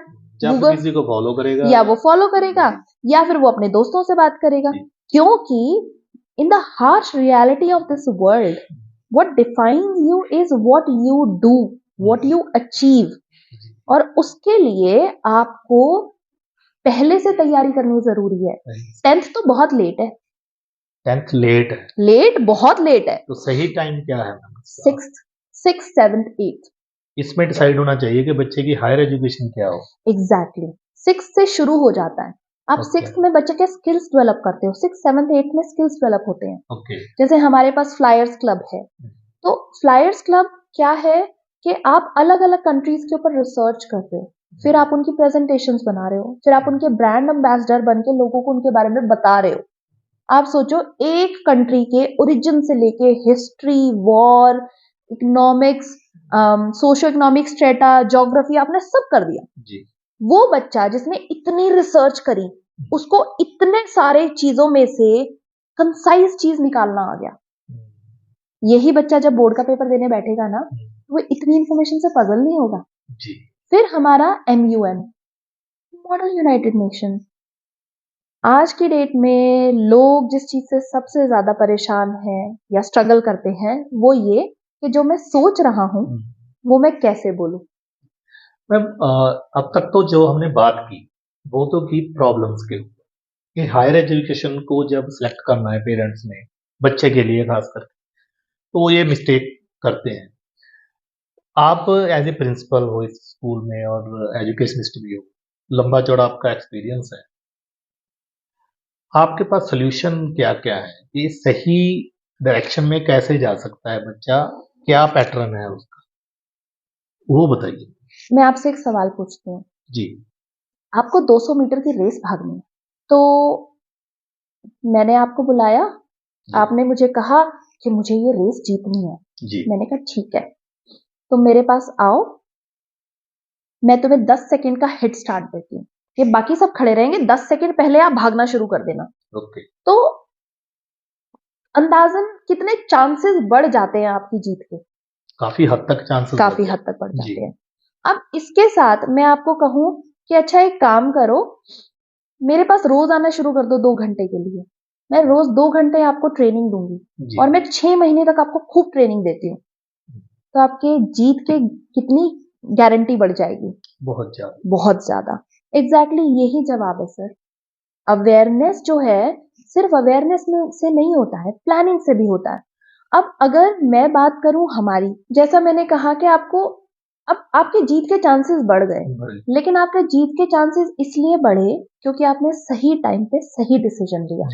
अगर आप मेरे पास नहीं आते, ट्रेनिंग नहीं लेते, मैं आपको 10 सेकंड का हेड स्टार्ट नहीं देती, तो आपके जीत के चांसेस, प्रोबेबिलिटी बहुत कम हो जाती।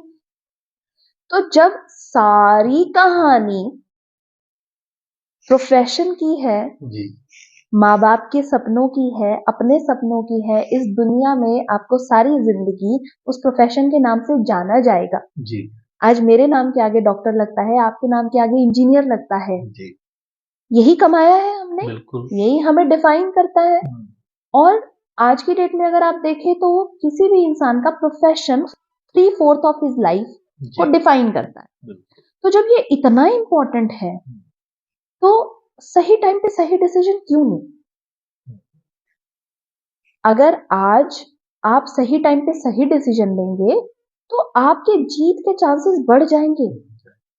फॉर एग्जाम्पल, अब अगर मैं आपसे ये बोलूं कि हाँ, ये बहुत बहुत वो है कि डेफिनेटली मेरे पास जो है मैं तो उसके बारे में बात करूंगी। हम क्या करते हैं, और मैं ये नहीं कह रही हूं आप मेरे पास आइए एडमिशन करवाइए, बिल्कुल मत आइए जी। कतई न आए, कोई जगह नहीं है हमारे पास।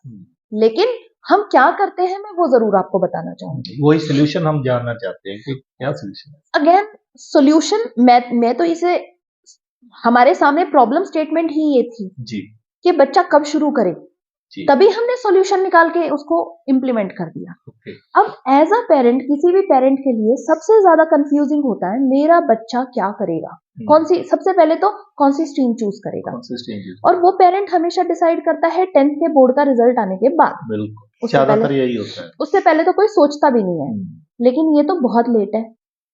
आप कभी एयरपोर्ट पे खड़े होके ये सोचते हो जाना कहाँ है? क्यों? क्योंकि आपको अंदर घुसने नहीं दिया जाता बिना टिकट के। नहीं होता है ना? ये जिंदगी एयरपोर्ट जैसी ही है। आपको पहले डिसाइड करना पड़ेगा आपको कहाँ जाना है। आपको पहले से 24 घंटे पहले मैसेज आने शुरू हो जाते हैं, वेब चेक इन करो, वेब चेक इन करो, वेब चेक इन करो। क्योंकि उस टिकट के बिना आपको एयरपोर्ट के अंदर घुसने नहीं दिया जाएगा। उसके बाद अगर आपने आज टिकट बुक करा तो वो टिकट आपको 4 गुना ज्यादा प्राइस में मिलेगा। लेकिन अगर आपने 6 महीने पहले टिकट बुक किया तो आपको वो उसके 1/4 प्राइस में मिलेगा। बिल्कुल। The life is like that. This entire career path is like that. जब आपके बच्चे के 6th, 7th, 8th में स्किल्स बन रहे थे, उन स्किल्स के बेसिस पे ही आप धीरे धीरे बच्चे को एक्सपोजर देना स्टार्ट कर देते कि उसने करना क्या है, कि इस प्रोफेशन में ये होता है, उस प्रोफेशन में वो होता है। तो यहाँ पे जो सॉल्यूशन है ना, वो सिर्फ 2 हैं, अवेयरनेस और प्लानिंग। ठीक है, अब हम बात करते हैं अवेयरनेस की। अवेयरनेस, सवाल ये है कि करना क्या है। तो ये सवाल का जवाब कभी भी एक बार में नहीं मिलता। ओके। जैसे भगवान क्या है, हर किसी के पास अलग जवाब है। अलग जवाब, बिल्कुल। कोई भी 2 लोग एक जैसा जवाब नहीं देंगे। जी। इसीलिए करना क्या है वो डिपेंड करता है कि आपके लिए भगवान क्या है। आपके हिसाब से जो भी भगवान है वो आपकी अपनी आइडियोलॉजी है। जी। आपने सुनी सबकी, लेकिन आपने किया वो जो आपके हिसाब से सही, या जिसकी आपको जरूरत है। जी। अब करना क्या है, वो दोस्त भी कहेगा कि चल यार कॉमर्स ले लेते हैं। ठीक है, वो ट्यूशन टीचर भी जो 10th में पढ़ा रहा था साइंस वाला, वो भी आपको कन्विंस करने की कोशिश करेगा मेडिकल ले लो। वो जो फूफड़ जी का लड़का इंडिया से बाहर गया हुआ है, बुआ और फूफड़ जी भी आके कहेंगे कि अरे इसको तो वहां भेज दो, वहां पे मेरा बच्चा बैठा है। जी। सब लोग। लेकिन करना क्या है, ये ऐसा सवाल है, ये सवाल आपको खुद से 6th में पूछना शुरू कर देना चाहिए कि क्या करना है, मैं क्या बनना चाहता हूँ, मैं क्या करना चाहता हूँ। जैसे हम हर जगह पे जाके ये नहीं पूछते भगवान क्या है, भगवान क्या है, भगवान क्या है, हम नहीं पूछते। हम क्या करते हैं, हम जब जब गुरु पर्व होता है हम उसको देखते हैं, जी। हम लोगों को देखते हैं। जब जगराते होते हैं हम उनको भी देखते हैं, हम मंदिरों को भी देखते हैं, हम मस्जिदों को भी देखते हैं, हम गुरुद्वारों को भी देखते हैं, हम गिरजाघरों को भी देखते हैं, हम हर चीज को देखते हैं, क्योंकि ये ह्यूमन नेचर है ऑब्जर्व करना। और सब चीजें ऑब्जर्व करने के बाद हम डिसाइड करते हैं कि भगवान क्या है। बिल्कुल। इसी तरीके से आप हर प्रोफेशन के बारे में जानें, और वो जानने का ये नहीं है कि आपने एक दिन बैठा डॉक्यूमेंट्री खोली देख लिया हो गया, वो ऐसे नहीं होता। जी। कितने ऐसे पेरेंट्स हैं जो घर जाके अपने बच्चों को ये बताते हैं कि देखो मैं ये काम करता हूँ, ये मेरे स्ट्रगल्स हैं और ये अच्छी चीजें हैं। या आपके परिवार में कोई भी इंसान है, हमेशा लोग अपनी सक्सेस स्टोरी शेयर करना चाहते हैं, फेलियर स्टोरी कोई शेयर नहीं करना चाहता। बिल्कुल। मैं आपको एक एग्जांपल देती हूँ। हमारा एक बच्चा, बड़ा अच्छा बच्चा, स्कॉलरशिप मिली उसको इंडिया में 12th के बाद, जी। और बहुत अच्छी यूनिवर्सिटी, बड़ी अच्छी स्कॉलरशिप। इस बच्चे ने वो स्कॉलरशिप नहीं ली क्योंकि उसको किसी ने गाइड किया इंडिया से बाहर चले जाओ। इंडिया से बाहर चला गया, वहां जाके ये देखा कि जो कॉलेज था, कॉलेज के नाम पे तो कॉलेज था ही नहीं। जो कोर्स वो कर रहा था या कर रही थी, वो कोर्स वैलिड ही नहीं था, उसका आगे कोई फ्यूचर ही नहीं था। तो फ्रॉड हो गया उसके साथ। I won't say fraud, but relevance होती है किसी भी चीज की। जैसे बड़े सारे ऐसे ऑर्गेनाइजेशन है जो सर्टिफिकेट कोर्सेज चलाते हैं, जैसे कि 6 महीने में योगा का ट्रेनर का कोर्स कर लो। पर 6 महीने में योगा ट्रेनर आप कैसे बन सकते हो? आप 24 घंटे में इंग्लिश बोलना कैसे सीख सकते हो? जी। अब जिस बच्चे की मैंने बात की, वही बच्चा अगर उसको टाइम से गाइडेंस मिली होती, वो बच्चा आज के टाइम में एक बड़ी अच्छी यूनिवर्सिटी में, बड़ी अच्छे कोर्स में सेकेंड ईयर कर रहा होता है या थर्ड ईयर कर रहा होता है। ये बच्चे जब वापस आते हैं ना और हम इन्हें स्ट्रगल करते हुए देखते हैं तो हमें बुरा लगता है, क्योंकि बात नहीं की। अब हमारे 2 बच्चे थे, दोस्ती में आके सब्जेक्ट एक जैसे चुन लिए, एक का नीट क्लियर हो गया, दूसरे का नहीं हुआ। जी। तो 12th के बाद जब मिल, और बहुत समझाया, हमने बहुत समझाया कि आप मत करो, मतलब आपका साइंटिफिक टेम्परामेंट नहीं है, आपको अपने टेम्परामेंट के हिसाब से चूज करना चाहिए। तो जब उस बच्चे नीट क्लियर हो गया, एक का, दूसरे का नहीं हुआ, जिसका नहीं हुआ उसको बिठाया, उसने कहा कि अब मैं क्या करूं। मैंने कहा तो जब आपने सब्जेक्ट्स चूज करे थे तब तो दोस्ती थी, तो आज क्या आपका दोस्त अपनी नीट की सीट छोड़ देगा? जी। कोई नहीं छोड़ता। ये हार्डकोर रियलिटी है इस दुनिया की।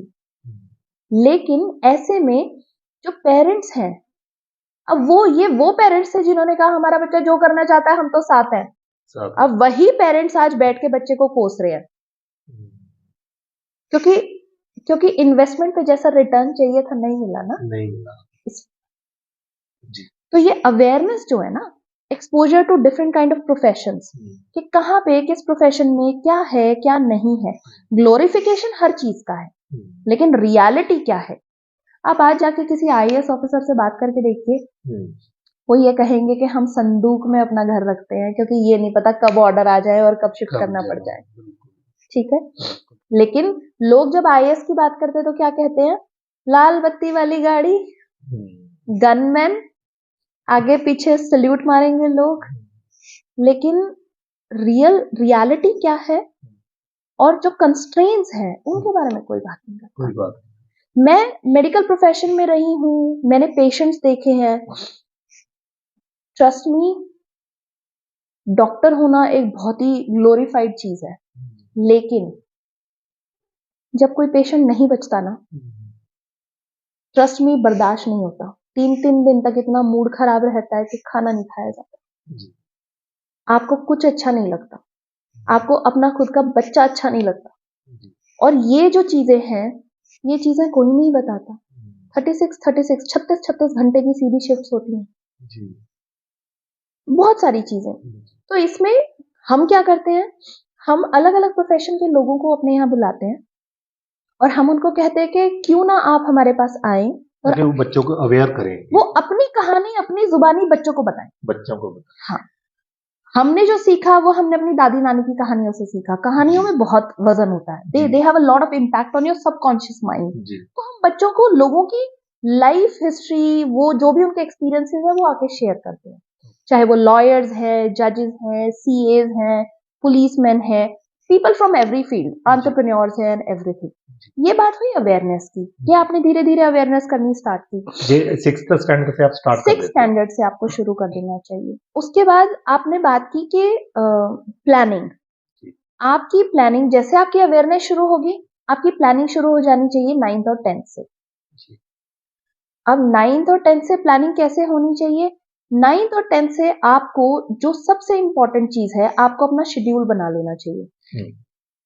आपका दिन में एक स्ट्रक्चर जरूर हो। जी।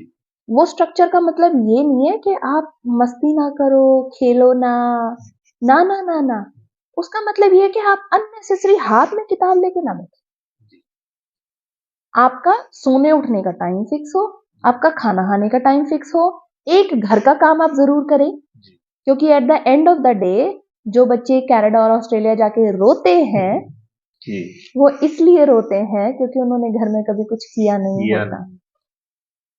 तो आज के टाइम में घर का काम इज अ लाइफ स्किल, तो आप वो जरूर करें। और एक दिन ना करें कि लो मम्मी आज मैंने सारे कपड़े समेट दिए, एहसान नहीं।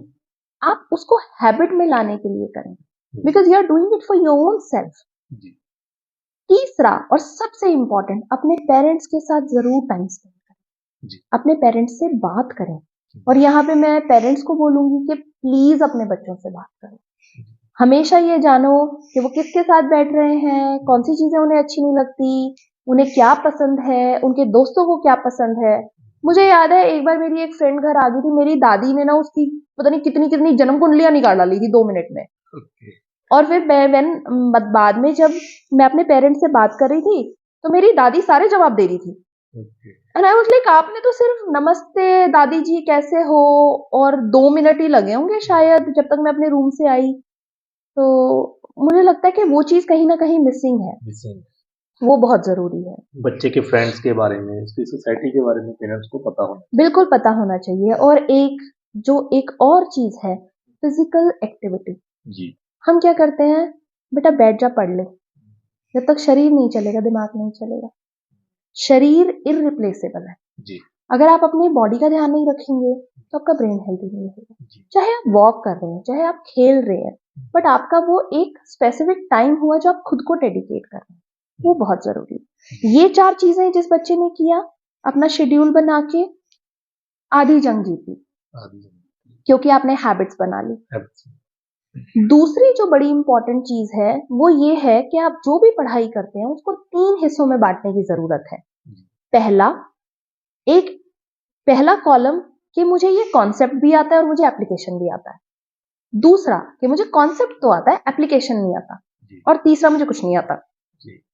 आपने अपना हर सिलेबस अगर ऐसे चॉक आउट कर लिया तो आपको कोई भी नहीं रोक सकता। इसमें एक और इंपॉर्टेंट चीज आती है कि पेपर लिखना कैसे है। ज्यादातर लोग इस चीज में स्ट्रगल करते हैं कि सामने वाले ने पूछा क्या है, कॉम्प्रीहेंशन ऑफ द क्वेश्चन, सवाल क्या है। तो हम जब सॉल्यूशंस की बात कर रहे हैं, एक ये भी बड़ी इंपॉर्टेंट चीज है जो बच्चे को आनी चाहिए, जो हम अपने यहाँ पे सिखाते हैं, हम प्रॉपरली सिखाते हैं। अब आपने 10th बोर्ड देने से पहले की हम बात कर रहे हैं। जब आप 6th 7th 8th में ये सब चीजें करेंगे, 9th में ये करेंगे, तो 10th तक आते आते आपका 70% तो काम हो गया। अब तो आपके सिर्फ एक वो सवाल रह गया है, करना क्या है, वो सवाल रह गया। लेकिन इतने सारे जो कंफ्यूजन थे वो तो हट गए, एक सवाल रह गया। आपको नहीं लगता है कि जब आपने इतनी सारी चीजें टैकल कर ली तो एक चीज टैकल करना ज्यादा बेटर, आसान तरीका है, बिल्कुल इजी हो गया। अब आप अपनी सारी एनर्जी इस चीज पे लगा सकते हो क्योंकि ये तो ऑटोमेशन में आ गया, ये तो खुद हो रहा है सब कुछ। अब उसके लिए हम अपने बच्चों के लिए क्या करते हैं, हम कहीं ना कहीं ये बिलीव करते हैं कि हर बच्चा अलग है, और क्योंकि वो हर बच्चा अलग है इसलिए हर बच्चे की कैपेबिलिटीज भी अलग है। और अगर आपको ये पता चल जाए कि आपकी कैपेबिलिटी क्या है, तो क्या आप अपनी कैपेबिलिटी को बेटर यूज में ला सकते हो। जैसे मान लो आपके पास कैपेबिलिटी आ जाए कि आप जिसको हाथ लगाओ उसका दर्द निकल जाए, तो क्या आप एक टेबल लगा के नहीं बैठ जाओगे दुनिया का दुख दर्द दूर करने? बिल्कुल कर दोगे ना। अगर किसी को ये पता है कि उसको उसको कैलकुलेशंस, उसका मैथ बड़ा अच्छा है, तो क्या वो बच्चा अपना करियर मैथ्स के बेसिस पे नहीं चूज करेगा? जी बिल्कुल। अगर किसी बच्चे को ये पता चल जाए कि पढ़ाई मेरे बस की नहीं है, लेकिन मैं स्किल्स में बड़ा अच्छा हूं, आप मुझे बोलो कि चांद तोड़ के ला दो, मैं ऐसे लाके दूंगा। आप मुझे कुछ भी बोलो कि मैं इतना ज्यादा इन्फ्लुएंसिंग हूं कि आप मुझे कुछ भी बोलो, मैं आपसे जो भी बात करूं आप खुश हो जाओगे। ये स्किल है। तो वो बच्चा स्किल बेस्ड काम करेगा, अपना करियर स्किल बेस्ड बनाएगा। आपके जितने भी रिपोर्टर्स हैं, टीवी प्रेजेंटर्स हैं, एक्टर्स हैं, कितने सारे प्रोफेशंस हैं जहां स्किल्स चाहिए। होटल मैनेजमेंट है, सबसे ज्यादा स्किल आपको वहां पे चाहिए होटल मैनेजमेंट में। जी।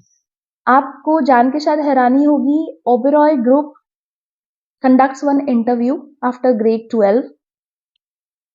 अगर आप वो इंटरव्यू क्रैक करते हैं तो वो आपको अपने यहाँ ग्रेजुएशन करवाते हैं जी। और उसके साथ साथ रहना खाना उनका और 60,000 रुपीज पर मंथ आपको मिलता है स्टाइपेंड के लिए। जी हाँ। और ग्रेजुएशन होने के बाद आपको सीधा प्लेसमेंट क्रूजेस पे या उन्हीं के होटल्स में मिलती है। और आपको क्या क्या आपको चाहिए एजुकेशन?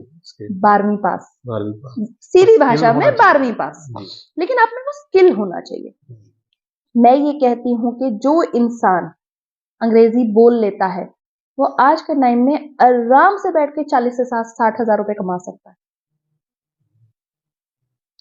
आपको सिर्फ अंग्रेजी बोलनी आनी चाहिए जी। आप जैसे मर्जी दिखते हो, आपने चाहे 12वीं पास करी हो ना करी हो, 12th फिर भी स्टैंडर्ड है कि आपको 12th स्टैंडर्ड पास होना चाहिए जी।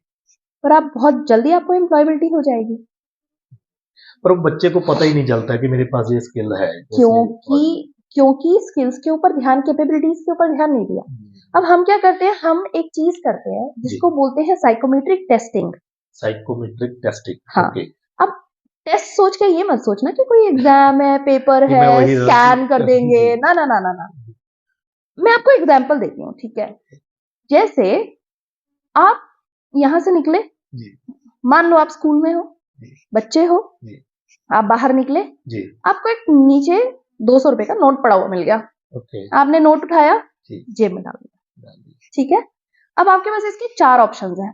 पहला कि वो 200 का नोट आप घर जाओगे, मम्मी को पकड़ा दोगे, मम्मी मुझे रास्ते में मिला था, ठीक है। दूसरा, आप उस नोट को उठाओगे ही नहीं, आप उसको क्रॉस कर जाओगे। तीसरा, आपने वो नोट उठाया, किसी गुरुद्वारे में, किसी मंदिर में, किसी इंसान को, किसी जरूरतमंद को दे दिया। और चौथा, अरे पार्टी, आपने उठाया नोट, गए दोस्तों को पैटीज वैटीज खिलाई, समोसा खिलाया, हो गया, किसी को कुछ नहीं बताया जी। अब इनमें से सही क्या है? मेरे हिसाब से तो चारों ही सही है। लेकिन इससे ये पता चलता है कि बच्चे की सोच किस तरफ ज्यादा है। ये इंपॉर्टेंट है कि वो यूटिलाइज कैसे करता है। एग्जैक्टली। तो जो ये साइकोमेट्रिक टेस्ट होता है, हम इसको बहुत कंपलसरी नहीं बताते, लेकिन हम इसे रेकमेंड करते हैं। इसमें सवाल होते हैं कुछ, और कुछ भी नहीं है, 4 ऑप्शंस होते हैं, बच्चे को सिर्फ जवाब टिक टिक टिक टिक जवाब देने हैं, दैट्स इट। आप लेते हो बच्चों का ये टेस्ट? हम कंडक्ट करवाते हैं, जिससे बाहर से कंडक्ट करवाते हैं इससे ये पता चल जाता है कि बच्चे का टेम्परामेंट किस साइड ज्यादा है। कब लेते हो आप ये टेस्ट करते हो? हम मोस्टली 9th में और 10th में। 9th या 10th? हाँ, क्योंकि 10th एक ऐसा पड़ाव है जहाँ पे आपको डिसीजंस लेने होते हैं। तो अगर कोई ऐसा बच्चा है जो कहता है कि मुझे लॉयर बनना है, ध्यान से सुनिएगा मेरी बात, क्योंकि लॉ बड़ा फैशन में है, ठीक है। तो कोई बच्चा कहता है मुझे लॉयर बनना है, और साइकोमेट्रिक टेस्ट में वो आया, क्वेश्चन आया कि क्या आपको पढ़ना पसंद है, और आप एक किताब कितने दिन में पढ़ते हो? 5 दिन में, 1 हफ्ते में, 2 महीने में, 6 महीने में, कभी नहीं। और आपने जवाब दिया है कभी नहीं, तो आप लॉयर नहीं बन सकते मेरे दोस्त, क्योंकि लॉयर और डॉक्टर 2 ऐसे प्रोफेशन हैं कि अगर आपको किताबें पढ़ना पसंद नहीं है ना, तो बन ही नहीं सकते, क्योंकि आपको सारी जिंदगी पढ़ना है। अपडेट होता रहता है इधर। क्योंकि इतनी स्टडी है कि आप कुछ कर ही नहीं सकते, तो वो तो करना पड़ेगा। सो यहाँ पे जो मिसमैच है ना, हम उस मिसमैच को हटा देते। सो यहाँ से साइकोमेट्रिक टेस्टिंग के बाद हमने क्या किया, हमारे पास बैच सिस्टम्स हैं।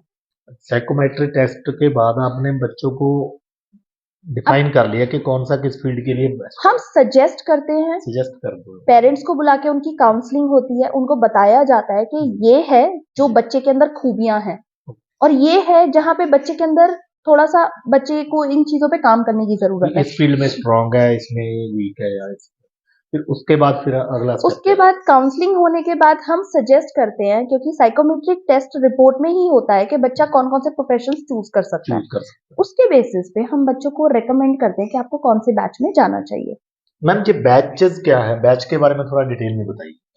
Sir vice group of institutions के जो करता धरता है ना, जी वो कहते हैं कि क्यूरियस जो इंसान होता है ना, वो हमेशा कुछ ना कुछ खोजता रहता है। मिस्टर वरुण भारती। मिस्टर वरुण भारती मैंने उनको एक नाम दिया है, द इग्नाइटर, ओके। क्योंकि वो ना कुछ ना कुछ नया नया लेकर आते रहते हैं। ये बैच बनाने का भी आइडिया उनका है। बिल्कुल बिल्कुल। और उसका कारण ये है कि जब हमने बात करी प्लानिंग की, तो प्लानिंग करने का, अब हमने ये तो बोल दिया कि अवेयरनेस होनी चाहिए, प्लानिंग होनी चाहिए, पर प्लान क्या करना है, क्या करना है, प्लानिंग कैसे करनी है। जी। और एज एन एजुकेशनिस्ट, वो इंसान जिसका ग्लोबल लेवल का एक्सपोजर है, और मैं देसी भाषा में बोलूंगी जिसने दुनिया देखी है और जो खुद इनमें से निकला है, और जिन्होंने इतनी बड़ी टीम खड़ी की है जो कि इतने सारे बच्चों को उसी दुनिया के लिए प्रिपेयर कर रही है, तो कहीं ना कहीं वो प्लानर भी बहुत अच्छे हैं। तो सर ने सारी जो प्रॉब्लम्स थी, उनका वो जो 10 सेकंड का हेड स्टार्ट याद है आपको, वो 10 सेकंड का हेड स्टार्ट ये बैचेस है। ओके। तो आपने ट्रेनिंग तो आप मेरे से ले रहे हो, और वो ट्रेनिंग के साथ साथ 10 सेकंड का हेड स्टार्ट भी आपको मिल रहा है। अब अगर मैं बैचेस की बात करूं, तो ये वो स्पेशलाइज्ड बैचेस हैं जहां पे जो चीजें आप ग्रेजुएशन में या पोस्ट ग्रेजुएशन में जाके या पोस्ट ग्रेजुएशन के बाद जाके करोगे, उसके लिए हम आपको पहले से कोचिंग दे रहे हैं। And this coaching is absolutely free, कोई चार्ज नहीं है। नहीं, कोई चार्ज नहीं है। और कोई ओवरबर्डन भी नहीं है बच्चों पे। नहीं है, ओवरबर्डन नहीं है। सिर्फ वही है कि ये तो अगर आप किसी को रोज शहद चटाते रहो, तो उसको कभी बैक्टीरियल इन्फेक्शन नहीं होगा, तो उसको एंटीबायोटिक्स नहीं खानी पड़ेंगी। आप रोज दही खिला दो गर्मी के मौसम में, हड्डियों में दिक्कत नहीं आएगी। रोज गुड़ खिला दो, कभी भी बीमारियां नहीं आएंगी, हीमोग्लोबिन कम नहीं होगा। ये वही चीज है, हमने सिर्फ बच्चे को और स्ट्रीमलाइन कर दिया। अब हमारे पास 7 बैचेस हैं, 7 बैचेस हैं। पहले मैं बात करूंगी लॉ बैच की। अब वो बच्चे जो कि लॉयर बनना चाहते हैं, क्लैट क्लियर करना चाहते हैं, जुडिशरी में जाना चाहते हैं, जजेस बनना चाहते हैं, वो बच्चे ज्यादातर 12th के बाद, लॉ में ग्रेजुएशन करने के बाद वो इन चीजों में जाते हैं। लेकिन यहाँ पे हम बच्चों की पहले से प्रिपरेशन स्टार्ट करवा देते हैं। अब अगर आप ये कहो कि जज बनने के लिए क्या चाहिए, माइंडसेट चाहिए, खुला माइंडसेट चाहिए, आपको पढ़ने की आदत होनी चाहिए। और हमारे पास वो लोग हैं जो ट्रेंड हैं, पढ़ाने में नहीं, सिर्फ पढ़ाने में नहीं, वो लोग ट्रेंड हैं जिन्होंने खुद कोर्ट केसेस लड़े, वो जिन्होंने खुद वो पढ़ाई की है, और वो जो आके अब यहाँ बच्चों को पढ़ा रहे हैं। और हमारे लॉ बैच में कभी भी ऐसा नहीं है कि आप आए, पढ़ाया, चले गए। हमारे पास मूट कोर्ट है, जैसा कि आप देख सकते हैं। अब जब आप इस मूट कोर्ट में आते हैं ना, तो यहाँ प्रॉपर केसेस लड़े जाते हैं। यहाँ जज भी बैठा होता है जो ऑर्डर करता है, और यहाँ प्रोसिक्यूशन भी होता है और डिफेंडेंट भी होता है, सब होता है। और प्रॉपर उससे पहले समरी दी जाती है, और पूरा का पूरा प्रोसीजर फॉलो भी किया जाता है। एंड नॉट ओनली दिस, हम अपने बच्चों को कोर्ट में भेजते रहते हैं, जस्ट टू डिस्ट्रिक्ट कोर्ट में, बच्चों को भी? बच्चों को टीचर के अच्छा। साथ भेजते हैं कि जाओ देख कर आओ क्या, लाइक जब भी कोई ऐसा रेलेवेंट केस आता है हम जी। रिक्वेस्ट करते हैं जी। और हमें परमिशन मिल जाती है, बच्चे वहां देख के बैठ के कोर्ट प्रोसीडिंग्स देखते हैं। क्या बात है, पहली बार सुन रहा हूँ मैं, क्योंकि मैंने आज तक कोर्ट नहीं देखी ना। सर कभी देखिए भी, जी, देखिएगा भी मेरे नहीं। कहने का मतलब कि बच्चा जब वो देखेगा वहाँ पे कितना कुछ सीखने को मिलता है उसको लाइव। सर ये वैसी ही बात हो गई कि जब तक आपने हाथ में लेके बैट से बॉल को मार के नहीं देखा तब तक आपने सीखा नहीं, जी, बिल्कुल।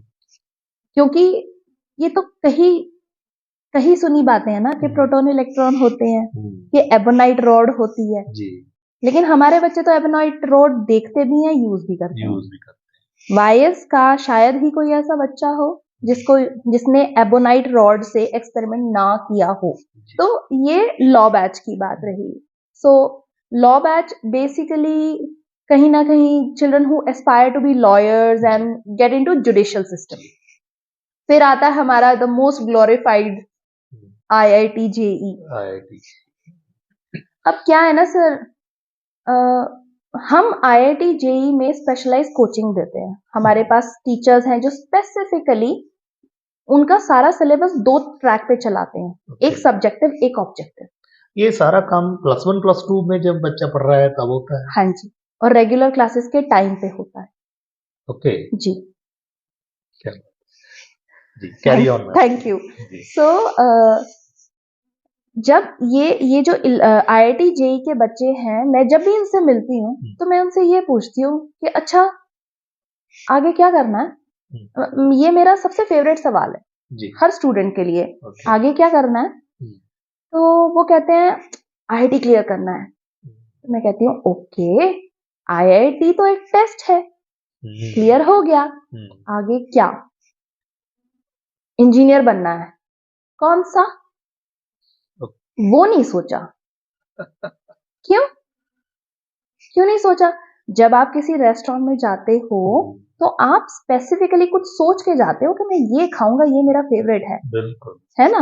आप ऐसे ही तो नहीं जाते कि वहां जाके कि अच्छा ठीक है, वेटर को कभी ये कहा है कि भैया जो दिल करे ले आओ? नहीं ना, ऐसा नहीं होता ना, क्योंकि you are paying for it, you are putting your energy into it, और ये तो आपकी लाइफ डिसाइड करने वाला है। अच्छा, फिर कुछ ऐसे होते हैं जिनको पता होता है हाँ मैं कंप्यूटर इंजीनियर बनूंगा, या मैं मैकेनिकल इंजीनियर बनूंगा, या मैं एरोनॉटिकल इंजीनियर बनूंगा। फिर मैं कहती हूँ कि अच्छा कौन सी आईआईटी में जाना है? आपको जानकर हैरानी होगी, 99.9% बच्चों का जवाब होता है जो मिल जाएगी। स्पेसिफिक नहीं होता। उनको ये ही नहीं। अच्छा, फिर मेरा नेक्स्ट सवाल होता है कि कौन से रैंक पे कौन सा ट्रेड मिलता है? वो नहीं पता, वो नहीं जानते कि अगर आपकी रैंक 19,000 आई तो आपको ये ट्रेड नहीं मिलेगा जी। कि आपकी इतनी रैंक आई तो आपको IIT Delhi, IIT Bombay, IIT Kharagpur, Madras नहीं मिलेगा। ये अवेयरनेस नहीं है। जी। और दूसरा, आईआईटी में ड्रॉप आउट रेट बहुत ज्यादा है। अब यहाँ पे एक चीज है जो हम लेकर आए हैं जी। और वो है जर्मन इंजीनियरिंग। जर्मन इंजीनियरिंग वो क्या है? दुनिया में सबसे अच्छी कार्स कौन सी कंट्री की मानी जाती है? जर्मन। क्यों? इंजीनियर अच्छे होंगे। इंजीनियर अच्छे हैं। अगर इंजीनियर अच्छे हैं तो इंजीनियरिंग भी अच्छी है। जी। और आपको जान के ये बहुत हैरानी होगी कि नॉर्डिक कंट्रीज में ट्यूशन फीस नहीं होती। मतलब जो ग्रेजुएशन करने के लिए, सिंपल ग्रेजुएशन करने के लिए आप कनाडा में 50 लाख 55 लाख भरते हो, और वही बीटेक करने के लिए आप कनाडा में 2 करोड़ रुपए देते हो, वो जर्मनी में फ्री में होती है। लेकिन it's not a piece of cake. और ऐसा भी नहीं है कि जर्मन में पढ़ाएंगे, इंग्लिश में पढ़ाएंगे। और हमारी अगर मैं बात करूं IIT, it is German engineering is one of the best engineering in the world. अगर आपने जर्मनी से इंजीनियरिंग करी है तो पूरी दुनिया के दरवाजे आपके लिए खुल जाते हैं, लेकिन उसके लिए मार्क्स अच्छे चाहिए। मार्क्स अच्छे उससे पहले ये भी चाहिए ना, बच्चे को बताए कौन है ये वो तो पता ही नहीं है। वो तो पता ही नहीं है। अब मैं आपको इसका ना, मैं आपको एक बड़ा पर्सनल किस्सा सुनाती हूँ। मेरे ब्रदर ने 12th में आईआईटी क्लियर किया। उसको ट्रेड चाहिए था एरोनॉटिकल इंजीनियरिंग, जी। नहीं मिला, उसने ड्रॉप कर लिया। उसने ड्रॉप किया, उसका आईआईटी क्लियर हो गया, उसको एरोनॉटिकल इंजीनियरिंग मिल गया, लेकिन वो ये कहता कि अब मुझे इंडिया में नहीं पढ़ना, मुझे यूएस जाके पढ़ना है। वो मेरे फादर साहब के पास गया। माय फादर सेड कि यूएस जाने का मतलब है कम से कम 2 से 3 करोड़ रुपए। मैं तो टीचर आदमी हूँ, मेरे पास नहीं है इतने पैसे, ठीक है। कहते तो तुमने पहले क्यों नहीं बोला कि जाना है, जो भी है जैसे भी है, एंड मैं इतने पैसे तुम्हारे ऊपर किस लिए लगाऊं? ओके। जब आपने पहले डिसाइड किया आईआईटी करना है, फिर आईआईटी क्लियर हो गया, फिर आपको ट्रेड वो नहीं मिला तो आपने आईआईटी छोड़ दिया, फिर जब आपको ट्रेड मिला तो अब आपको आईआईटी नहीं करना है। इतना आपका अगर फिकल माइंड है तो मैं आपको क्यों मैं आपके ऊपर इन्वेस्टमेंट लगाऊं? तो उसने मुझे फोन किया, कहता दीदी मुझे तो पढ़ने जाना है, मुझे तो पैसे चाहिए। मैंने कहा सॉरी, मैं तो नहीं दे सकती, अगर पापा ने मना कर दिया तो मैं कैसे करूंगी। मैंने कहा ऐसा कुछ ढूंढ लो जहां पैसे ना लगे, एंड ट्रस्ट में उसने सीरियसली ले लिया। आज वो जर्मनी में बैठा है। अच्छा। इंजीनियरिंग कर रहा है वो इंजीनियरिंग नहीं कर रहा क्योंकि उसका इंजीनियरिंग से मोह भंग हो गया। ओके। वो वहां पे बीएससी क्वांटम कंप्यूटिंग कर रहा है। ओके। क्वांटम कंप्यूटिंग एक फ्यूचरिस्टिक रोल है, बिल्कुल। तो वो क्वांटम कंप्यूटिंग कर रहा है बीएससी। और आज के टाइम पे he is working with Tesla, काम कर रहा है, उसको काम मिल गया, प्रोजेक्ट है, काम कर रहा है टेस्ला के साथ, तो वो बना रहे हैं, कुछ चल रहा है उसका। सही बात है। बट आप ये सारी चीजें इररिलेवेंट है। मैं आपको मेन चीज बताती हूँ। उसके पहले साल की फीस थी मात्र इंडियन 8,500 रुपए। जर्मन में? जी हाँ। क्या बात। और आप वाईएस के बच्चों को ये गाइडेंस देते हो? बिल्कुल, हम ये चाहते हैं कि हमारे हाईली अचीवर बच्चे, वो बच्चे जिनके 90%, 85% से अबव आते हैं, जो इंजीनियर बनना चाहते हैं, जस्ट बिकॉज आईआईटी में वो नहीं जा पा रहे हैं, उनकी रैंक नहीं आ रही है, उनकी मनपसंद ट्रेड नहीं मिल रही, तो प्राइवेट यूनिवर्सिटीज में जाके 50-60 लाख रुपए देके इंजीनियरिंग करने से बेटर है go to the world's best country which produces the best engineers in the world.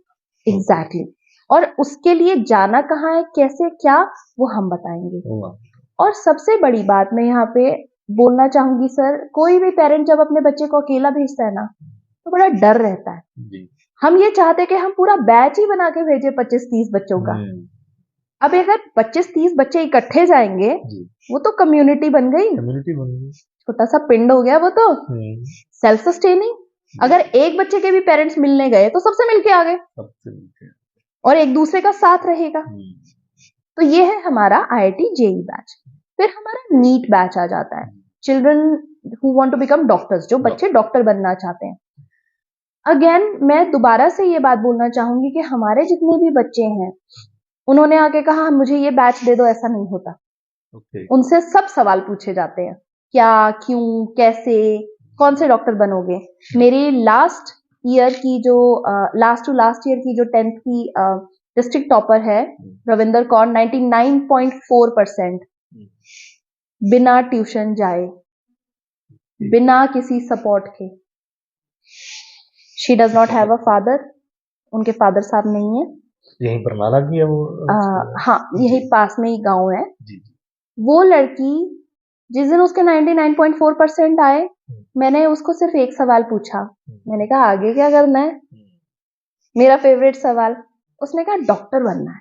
मैंने कहा कौन सा? कहती हार्ट का। मैंने कहा कौन सा, कार्डियोलॉजिस्ट कि कार्डियो सर्जन कि न्यूरो कार्डियो सर्जन? वो कंफ्यूज हो गई।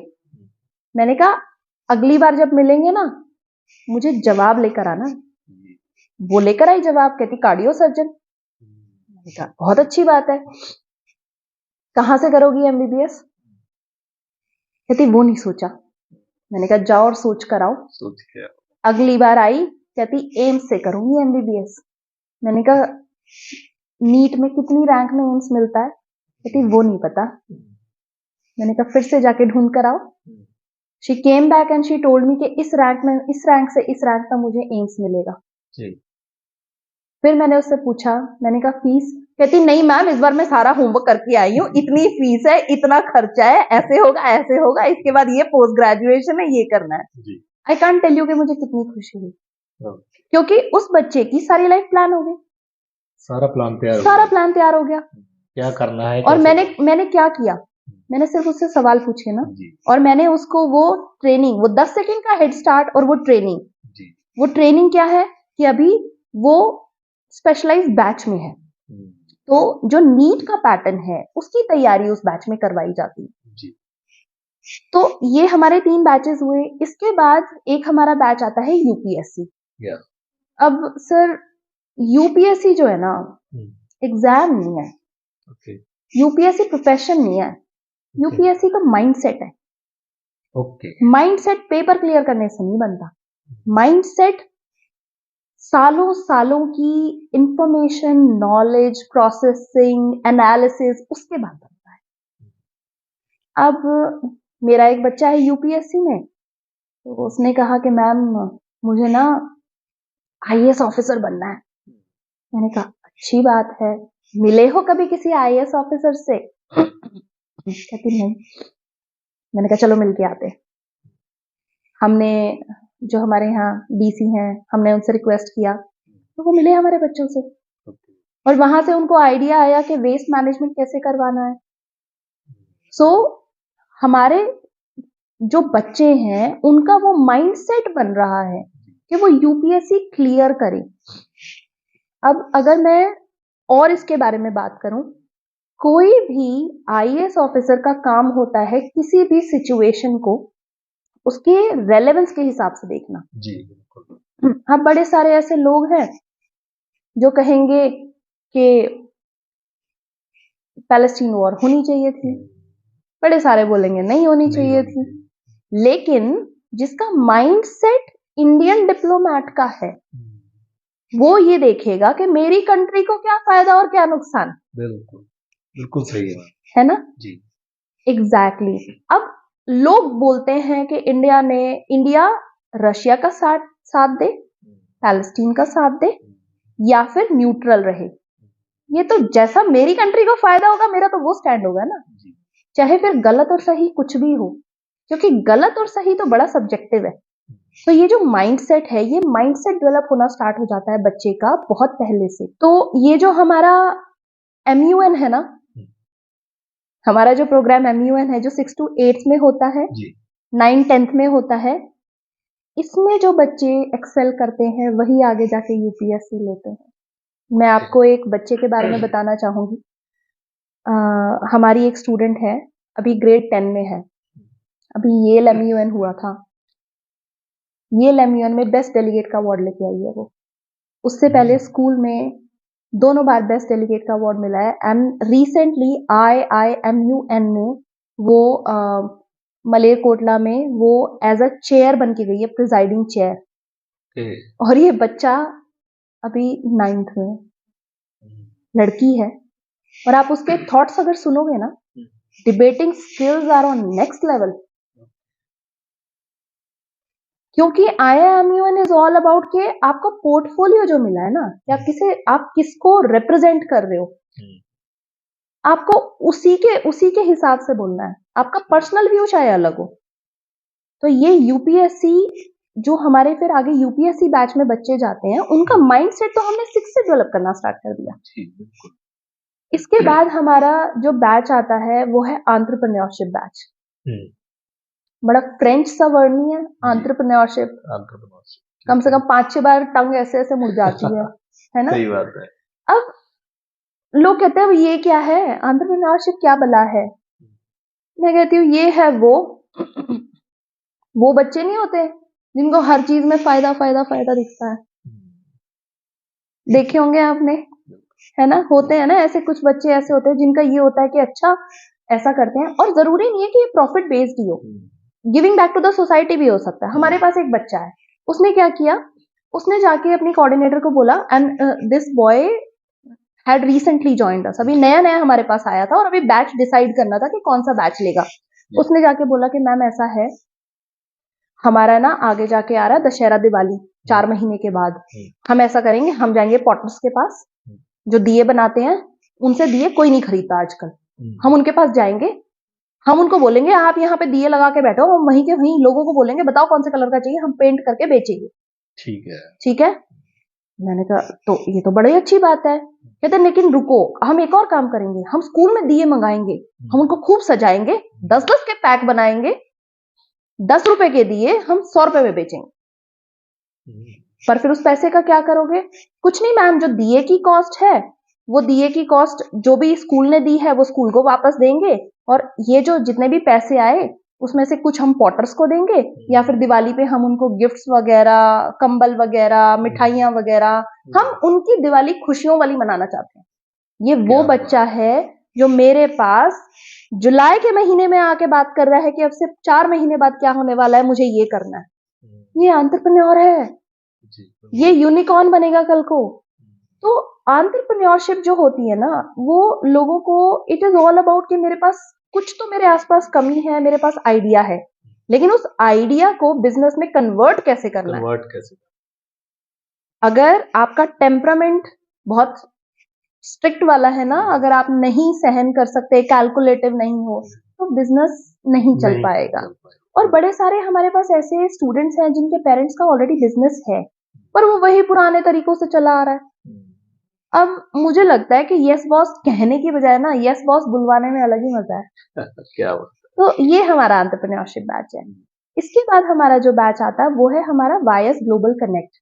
Global connect, okay. अब ग्लोबल कनेक्ट क्योंकि हर कोई बाहर जाना चाहता है। जब भी कोई स्टूडेंट आगे कहता है मैं कनाडा जाना चाहता हूँ, मैं ऑस्ट्रेलिया जाना चाहता हूँ, या कहीं भी जाना चाहता हूँ, तो मैं उनसे यही सवाल पूछती हूँ कि अच्छी बात है, बहुत अच्छी बात है, वहां जाके करोगे क्या? वो टाइम चला गया जब आप चले जाते थे और कोई भी टेढ़े मेढ़े वो कोर्सेज उठा लेते थे।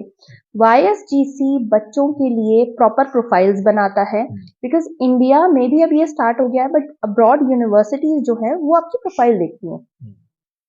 उनको कोई फर्क नहीं पड़ता आपने 99% नंबर लाए हैं, वो तो ये कहते हैं इसके साथ दिखाओ और क्या है। वो नहीं होता जैसे आप जब दिवाली होती है तो आप कोई गैजेट खरीदने जाते हो तो वो कहता है कि ये लैपटॉप, आप कहते हो लैपटॉप तो ठीक है, लैपटॉप के साथ और क्या? कहते चलो ये हेडफोन्स भी ले लो, आप कहते हो हेडफोन्स तो ठीक है और क्या? ये माउस पैड भी ले लो, माउस पैड भी हो गया और क्या? कि ये कीबोर्ड का कवर भी ले लो, ये भी हो गया और क्या? ये बैग भी ले लो, ये सब कुछ तो वो भी दे रहा है, तुम्हारे पास क्यों आए? क्योंकि हम बॉश के स्पीकर्स भी दे रहे हैं, ये भी ले जाओ। सो द सेम थिंग, अब वो हाल आ गया है कि a child has to plan, because India से बाहर जाना इज अ बिग इन्वेस्टमेंट। वो टाइम चला गया कि आप जाके वहां कुछ भी कर लेते थे, अब तो कनाडा ने भी कैपिंग लगा दी है। So we do make the profiles, and the profiles वो जो कि यूनिवर्सिटी सेलेक्ट करेंगी, क्योंकि आपने अलग अलग चीजें की हैं और उनमें प्रोग्रेशन है। ऐसा नहीं है कि बच्चे ने यहाँ पे पढ़ाई तो करी है मेडिकल की, वहां जा रहा है वो जर्नलिज्म पढ़ने, वो कहेंगे कोई मैच ही नहीं है। तो इसीलिए हम पहले से बच्चों को बताते हैं कि आपको कौन से सब्जेक्ट ऑप्ट करने चाहिए। इसके अलावा एक और चीज, और उसके बाद मैं इस चीज को रैप अप करूंगी। सर क्या है ना कि अवेयरनेस ना होने की वजह से बच्चे ऐसे सब्जेक्ट्स चूज कर लेते हैं जिनका आगे कोई फ्यूचर नहीं होता, जैसे fine arts, music, Punjabi, English, physical education. अब आप मुझे ये बताइए, ये 12वीं के बाद ये बच्चा ग्रेजुएशन किस चीज में करेगा? कोई सेफ्टी नेट नहीं है, अलग अलग सब्जेक्ट ले लिए, और ये सब्जेक्ट इसलिए लिए क्योंकि या तो इनमें पढ़ना कम पड़ता है, या ये स्कोरिंग है, ये प्रैक्टिकल के मार्क्स ज्यादा हैं, थ्योरी कम है, लेकिन इस बच्चे का फ्यूचर आगे कुछ नहीं है। इसलिए हमने क्या किया, हमने हर कॉम्बिनेशन, सब्जेक्ट कॉम्बिनेशन में 2 ऐसे सब्जेक्ट डाले जो कि सेफ्टी नेट क्रिएट करेंगे। तो बच्चा चाहे या ना चाहे, उसके पास 2 ऐसे सब्जेक्ट्स हैं जिसमें कि वो आगे जाके कुछ ना कुछ ग्रेजुएशन, पोस्ट ग्रेजुएशन करके he can earn his bread and butter. जैसे मान लीजिए बच्चे ने पंजाबी में अपना करियर बनाना है, उसने राइटर बनना है आगे जाके, या कुछ भी करना है, तो उस हिसाब से फिर आप रेकमेंड करते हैं? सर हम रेकमेंड करेंगे कि आप पंजाबी के साथ, पंजाबी इज अ लैंग्वेज जी, लैंग्वेज का जो रास्ता है ना, सोखा नहीं है, ओखा है बहुत ज्यादा। जो आपके पंजाब बहुत में वास्ट होता है। दुनिया में जितने लोग हैं ना, जितने राइटर्स हैं या फिर लिंग्विस्टिक लोग हैं, उनसे पूछ के देखो कितना मुश्किल रास्ता है। और आज के टाइम में हर किसी को शॉर्टकट चाहिए, जी तो ये शॉर्टकट लैंग्वेज के रास्ते नहीं मिलेगा। लेकिन अगर इसी बच्चे ने इकोनॉमिक्स लिया है और साथ में पॉलिटिकल साइंस लिया है, ये बच्चा कल को, आपको ये नहीं पता कि ये बच्चे का कब अंदर का पढ़ने का वो जाग जाए और वो बच्चा कल जाके यूपीएससी क्रैक कर ले। जी सही बात है। सो हमने हर जगह पे ऐसे दो दो सब्जेक्ट्स हर सब्जेक्ट कॉम्बिनेशन में लगाए हैं, जिससे कि बच्चे के पास एटलीस्ट एक सेफ्टी नेट हो। जी एक और हमारा जो बैच है वो है सीए फाउंडेशन बैच। अब क्या होता है ना सर कि सीए आजकल ना नया ट्रेंड में है, क्योंकि पैसा है, क्योंकि वो 6 महीने काम करते हैं, 6 महीने नहीं करते। तो ज्यादातर लोग 12th करने के बाद सीए की तैयारी करना शुरू करते हैं, लेकिन हम सीए के 3 सब्जेक्ट्स 11th से स्टार्ट करवा देते हैं। तो अगर आपने पहले से तैयारी कर ली तो आपके लिए सीए क्रैक करना बहुत ईजी हो जाता है। और ये सीए फाउंडेशन वाले ही बच्चे ऐसे बच्चे हैं जो कि आगे जाके चाहे तो अपना बिजनेस स्टार्ट करते हैं या फिर एंटरप्रेन्योर्स बन जाते हैं। एक और चीज मैं ऐड करना चाहूंगी, मैं अपना फोन उठाना चाहूंगी, हमारे कुछ अचीवमेंट्स हैं जिनकी तरफ मैं आपका ध्यान लाना चाहूंगी।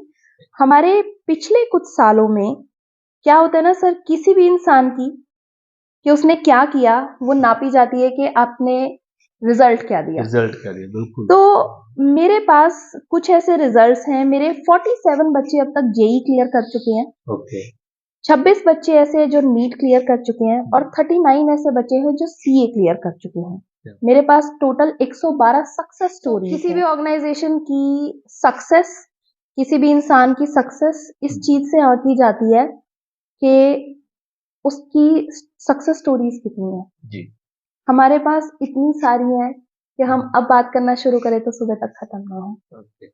और मेरी हर पेरेंट से यही अपील है, आप मेरे पास मत आइए, आप मेरे ऑर्गेनाइजेशन में एडमिशन ना दिलाइए, पर जो आपका बच्चा है ना, जो आपकी दुनिया है, जिसके लिए आप सर हर चीज त्याग के बैठे हो, उसके लिए सही डिसीजन लीजिए। क्योंकि जब इंसान जिंदगी में जो सबसे स्ट्रॉन्ग इमोशंस फील करता है ना, वो पछतावा होता है। भय, गुस्सा, प्यार, जलन सब भूल जाता है इंसान, पछतावा नहीं भूलता। और क्यों पछताना जब आपके पास ऑप्शन है। तो अपने बच्चे के लिए सही टाइम पे सही डिसीजन लीजिए, जल्दी शुरू कीजिए। Early planning will definitely turn his efforts और हर एफर्ट्स इनटू सक्सेस। दोस्तों ये सन साडे नाल डॉक्टर अंजिता दहिया जी, जो कि वाईएस पब्लिक स्कूल हंडियाया दे विच एज ए प्रिंसीपल सेवा निभा रहे हैं। बहुत अच्छा लग्या इन्हां नाल अज दे इस उचेरी सिक्ख्या जां जिन्हों आपां हायर एजुकेशन कह दिंदे इहदे उत्ते गलबात करके, क्योंकि मेरा मनना यह है कि हायर एजुकेशन एक ऐसा टॉपिक है जिन्हें जिवें मैम के कहण दे अनुसार भी एक कैरीयर आ बच्चे का, जिहड़ा बच्चे नूं सारी उम्र एक उहदी आइडेंटिटी बन जाए।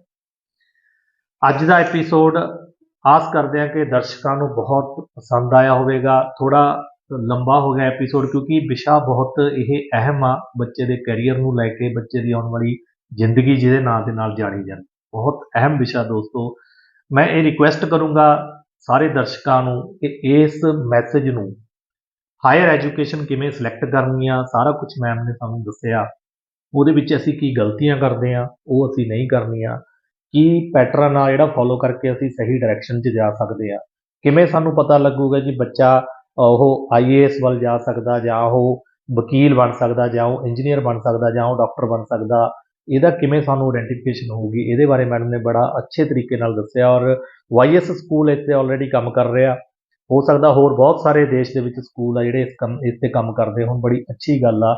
पर पेरेंट्स भी अपनी जिम्मेवारी दे नाल जरूर समझण कि बच्चों को आपदे कोले रख के, ना कि सिर्फ नॉन अटैंडिंग क्लासां करा के उन्होंने बड़े कोचिंग इंस्टीट्यूट दे विच भेज के लखां रुपया खराब करन।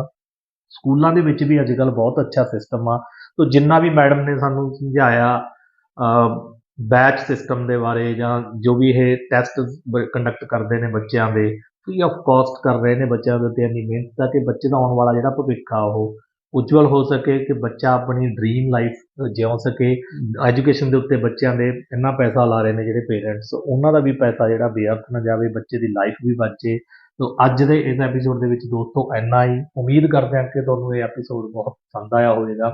ਜੇ ਅੱਛਾ ਲੱਗਿਆ ਤਾਂ ਉਸ ਚੈਨਲ ਨੂੰ ਸਬਸਕ੍ਰਾਈਬ ਜ਼ਰੂਰ ਕਰਿਓ, ਵੀਡੀਓ ਨੂੰ ਲਾਈਕ ਜ਼ਰੂਰ ਕਰਿਓ ਔਰ ਆਪਣੇ ਦੋਸਤਾਂ ਮਿੱਤਰਾਂ ਦੇ ਨਾਲ, ਰਿਸ਼ਤੇਦਾਰਾਂ ਦੇ ਨਾਲ, ਖਾਸ ਕਰਕੇ ਉਹਨਾਂ ਨਾਲ ਜਿਨ੍ਹਾਂ ਦੇ ਬੱਚੇ ਹਜੇ 6ਵੀਂ ਤੋਂ ਲੈ ਕੇ 10ਵੀਂ ਜਾਂ ਕਿਸੇ ਵੀ ਕਲਾਸ 'ਚ ਹੈਗੇ ਨੇ, ਇਹ ਐਜੂਕੇਸ਼ਨ ਐਪੀਸੋਡ ਜ਼ਰੂਰ ਸ਼ੇਅਰ ਕਰਿਓ ਤਾਂ ਕਿ ਉਹਨਾਂ ਨੂੰ ਇੱਕ ਗਾਈਡੈਂਸ ਮਿਲ ਸਕੇ। ਫਿਰ ਵੀ ਜੇ ਕੋਈ ਮੈਡਮ ਅੰਜਤਾ ਦਈਆ ਜੀ ਦੇ ਨਾਲ ਕੰਟੈਕਟ ਕਰਨਾ ਚਾਹੁੰਦਾ, ਇਹਨਾਂ ਨੂੰ ਸਕੂਲ ਦੇ ਟਾਈਮ ਆ ਕੇ ਮਿਲ ਸਕਦਾ ਬੱਚਿਆਂ ਦੀ ਕਰੀਅਰ ਗਾਈਡੈਂਸ ਵਾਸਤੇ, ਬੱਚਿਆਂ ਦੇ ਲਈ ਕੀ ਅੱਗੇ ਬਿਹਤਰ ਪਲੇਟਫਾਰਮ ਹੋ ਸਕਦਾ ਉਹਦੇ ਬਾਰੇ ਜਾਣਨਾ ਚਾਹੁੰਦੇ ਹੋ ਤਾਂ ਇਹਨਾਂ ਨਾਲ ਜ਼ਰੂਰ ਕੰਟੈਕਟ ਕਰ ਸਕਦਾ।